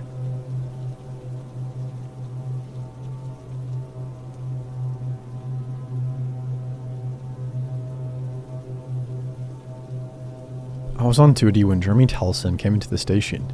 His beard straggly and dirty, his eyes bloodshot with booze. I cursed my rotten luck. Of course I was the one that would have to deal with him. I crushed out the cigarette that I shouldn't have been smoking and sighed as he approached the front desk. "What can I do for you, Jeremy?" I asked. I already knew the answer, but that didn't matter. This was part of the song and dance that we played every time he showed up, about once every 2 months, for the past 3 years. "Officer Braswood, I did it again. You have to arrest me, please." I have to admit, I felt kind of bad for the guy. Would have felt even worse for him if he didn't make trouble for me so often. He was wringing his hands together so hard that the skin had broken open and started to bleed in spots. He was desperate, as always. "Jeremy, we've been over this. I can't arrest you if you haven't done anything wrong. I can't arrest you if there isn't a body. She's a 14-year-old girl from a town about 50 miles away. I took her last night. She has blue hair and nose piercing. I strangled her to death. I didn't want to, but I did, and now she's in my living room. I can't stop myself, sir. You have to do it for me. Please believe me." I closed my eyes and pinched the bridge of my nose, trying to remain as patient as possible. "All right, Jeremy, all right. If you can show me her body, if you can prove to me that she's real, I'll arrest you. I'll lock you up for the rest of your life. Heck, I'll send you to the electric chair if it makes you happy." Jeremy looked at me with obvious relief, like I'd taken the weight of the world off his shoulders. Of course, in about an hour, he was going to be shrieking at me like a banshee. I wish that we could find a way to get this guy committed. He's obviously nuts. But the chief has told me often enough that his hands are tied. He's harmless, Tom. Don't let him get to you. We just have to humor him until the alcoholism puts him back in God's hands. Alcoholism or foot up his ass. I put Jeremy in the back of my squad car inside, climbing behind the wheel. Jeremy Tellison used to be an upstanding member of the community. Not the smartest man in the world, sure, but a damn good handyman. Made a lot of money fixing things up in town, and contrary to what you might think looking at him, he wasn't that old. He was in his late 30s, maybe early 40s. He was single, no kids, but we all had hope that one day he'd find the right one for him and settle down. Then there was the incident. Jeremy had been working in the basement of a local family, the Andersons. While he was working down there, Mr. Anderson shot his wife and their 2 children, a boy and a girl, 6 and 12 years old. The girl must have struggled because she had more than one hole in her, and it took her about 10 more hours to die at the hospital. Jeremy was the one who found them. The shock of it changed him, permanently. He blamed himself for wearing headphones and listening to music while he worked. Otherwise, he might have heard what was happening and might have been able to stop it. We tried to tell him any number of times that there was nothing he could have done, but he didn't believe us. But the strangest thing about it all was that Jeremy insisted that when he went upstairs, there were 5 bodies, not 4. We were puzzled, but chalked it up to shaken nerves and shock at first. But then he kept insisting that there was a 5th body, somebody he didn't know, somebody who wasn't local. He told us that Mr. Anderson hadn't killed anybody at all, and that it was this 5th mystery man who must have done it. No matter what anybody said, he always maintained Mr. Anderson's innocence. He always insisted there'd been a 5th body. I can tell you personally that there wasn't. After that, Jeremy started drinking, stopped working, ended up surviving mostly on the welfare system. He refused anyone's attempts to help him and wouldn't see a therapist no matter how many officers we sent out to his place to try to convince him. Nothing worked, and poor old Jeremy just got crazier and crazier. The most disturbing part about it, though, is that he started reporting murders. Murders that he committed, but had never happened. The first time he reported one, that would have been about 6 months after the murder of the Anderson family. He told us that he'd murdered a little girl. Couldn't be more than 6 years old, with little blonde ringlets in her hair, he said. Couldn't help himself, he said. She's in the shed out back, he said. When we got there, there was nothing. Nobody. No trace of blood. Hell, no trace of anybody being in that shed for the past couple of months. We did a thorough search of the grounds looking for this body, but it quickly became clear that it never existed. Further testing showed that there was no evidence of recent human contact on Jeremy either. Eventually, we concluded that he'd finally gone totally batshit. He'd had the mental breakdown we all knew was coming, and that was that. Unfortunately, he wouldn't consent to committing himself to an institution, only insisting that we had to arrest him, otherwise everybody else in the world was in danger. But we couldn't arrest him for something he hadn't done. He wouldn't put himself out of harm's way voluntarily. It was a mess. Since then, every couple of months, Jeremy has shown up to the station to report another murder, and every time, the chief makes us go out and humor him. One of us unlucky bastards has to go out to his place, just a few miles from town, and makes a half-assed search of the property. Nothing ever turns up. Jeremy screams at us some, and we go back to the station. I hate to admit this, I really do, but some days I wish that Jeremy would have just dropped dead already. If he wasn't going to let us help him, if he wasn't going to help himself, then I wish he would just die so that I could do my job in peace. That ugly thought was jostling around in my brain as I pulled up to Jeremy's place. The front porch was sagging and it needed a fresh coat of paint. He'd really let it go to hell since the incident. I opened the back door so that Jeremy could step out of the car and he led the way towards the house. I shivered as the wind prickled my bare arms. The moonlight glinted on the shards of broken beer bottles littering the yard. I kicked a few pieces out of my way as we walked up the porch and through the front door. The floorboards creaked as he led me to the living room. He didn't have to. I could have found it blindfolded by this point. It looked almost exactly the same as the last time I saw it. Against the wall to the right sat a TV with the monitor smashed in. A dirty couch sat on the opposite side of the room. Threadbare and covered with an old crusted blanket. I assume that's where Jeremy slept. The floor was covered with all manner of debris, mostly moldy food and dirty tissues. Everything was as it should be. Except for one thing. There was actually a dead girl in the middle of the floor. My heart practically exploded in my chest as I looked down at her. My jaw slack, my eyes bulging. She was just as he described her. Blue hair, nose piercing. He was right that she couldn't have been more than 14. Oh man, what parents let their 14-year-old girl get a nose piercing? I thought, my brain unable to focus on anything else as the shock set in. There were dark finger-shaped bruises around her neck where he choked her. There were splotches of dark purple and blue around her face as well, concentrated around her eyes and mouth. She must have cried when he'd done it because her mascara had run down her cheeks and her eyeliner had smudged. I practically collapsed on the floor, fumbling for her wrist to check her pulse. It was futile, and I knew it, but I had to be sure. She was stiff and cold and had no pulse. Shock continued to override my system, so much so that I completely forgotten about who brought me here in the first place. You see it now, officer? I wasn't lying. This whole time I didn't tell a lie. Killed her, just like I killed all those others. Now you see it. Now you believe me. I turned back to face Jeremy. He was holding a pistol in his hand. I didn't even realize he owned one, but it wasn't pointed at me. He was waving it all around, acting crazy, and eventually, after warning him, I had to shoot him. After his incoherent rambling, I shot him. Blood sprayed out the other side of his head as his brain scattered across the wall. That was the first time I ever had to kill someone. I'll never forget that moment, and I don't think I'll ever recover from it. I didn't sit there and wait for the body to cool down, I can tell you that much. Instead, I struggled to my feet and got the heck out of that house as fast as I could. I choked down the vomit, trying to rise to my throat, and wrenched the door of my squad car open, calling for emergency backup over the radio. I reported the two bodies, and soon every cop in the town was on their way out to Jeremy's place. I sat on the ground next to my car while I waited for them, my knees huddled to my chest. My brain practically ate itself alive, trying to understand what had just happened. Who would have thought that Jeremy, of all people? I was still sitting there like that when the chief arrived a few moments later. Not very professional, I know, but shock does that to a person. He was mercifully understanding and told me to stay outside while he took a look at the scene. He disappeared into the house, and I kept my eyes resolutely on the shattered glass surrounding me. I wanted to touch it, to see if this was real, convince myself this was real and not real at the same time. It took a long time before the chief came back outside, long enough that most of the other cops had already arrived and were outside awaiting orders. They mercifully left me alone. The chief didn't address them when he left the house. Instead, he came in and knelt in front of me, concerned but with a strange shadow darkening his eyes. Instead, he asked me one more time to tell him what happened. I told him everything, from the moment when Jeremy walked into the station that evening, to me putting a hole in his head. He listened to me patiently, didn't interrupt, and didn't ask any questions. Once I'd finished, he said, "Tom, I'm going to have one of the other officers take you in to see a therapist. We're going to get you some help, okay?" After seeing something like that, anybody would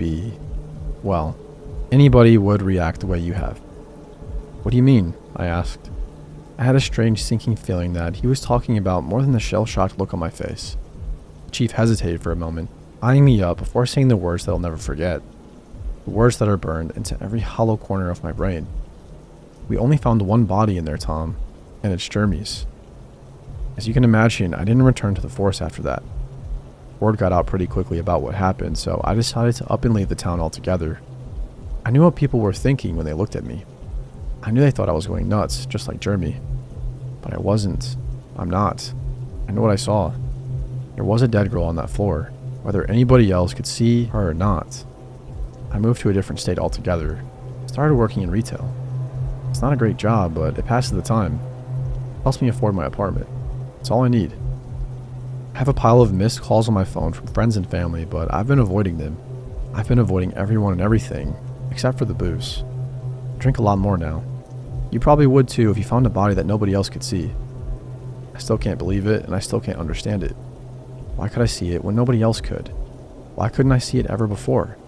Why could Jeremy see them, and what are they? Are they human? Are they even really alive? So many questions I'll never have the answer to. Yesterday, when I was at work, I saw an elderly man. He had wispy white hair, walked with a cane, and smiled at me with a mouth missing most of its teeth. As soon as I locked eyes with him, I was filled with the insane, almost uncontrollable desire to tackle him to the ground and beat him until his eyes bled and he stopped breathing. Controlling that urge was hard. I had to physically leave the store. I told my manager that I was ill. He must have been convinced by the look on my face because he let me leave without giving me any trouble, and I rushed home to my apartment, locking myself inside, turning off all the lights. I don't know what's wrong with me, and I don't know what's happening to me. Every time I close my eyes, I see that man's face. I see what I wanted to do to his face. There has to be a way out of this. Please, if there's anyone out there who hears or reads this and believes me, please tell me what to do. I don't want to hurt anyone, but I'm running out of time and willpower. I need to see that man dead, beneath me. I need someone else to see it and believe it too. Hell, if I'm this damn crazy, maybe I need someone to lock me up for good.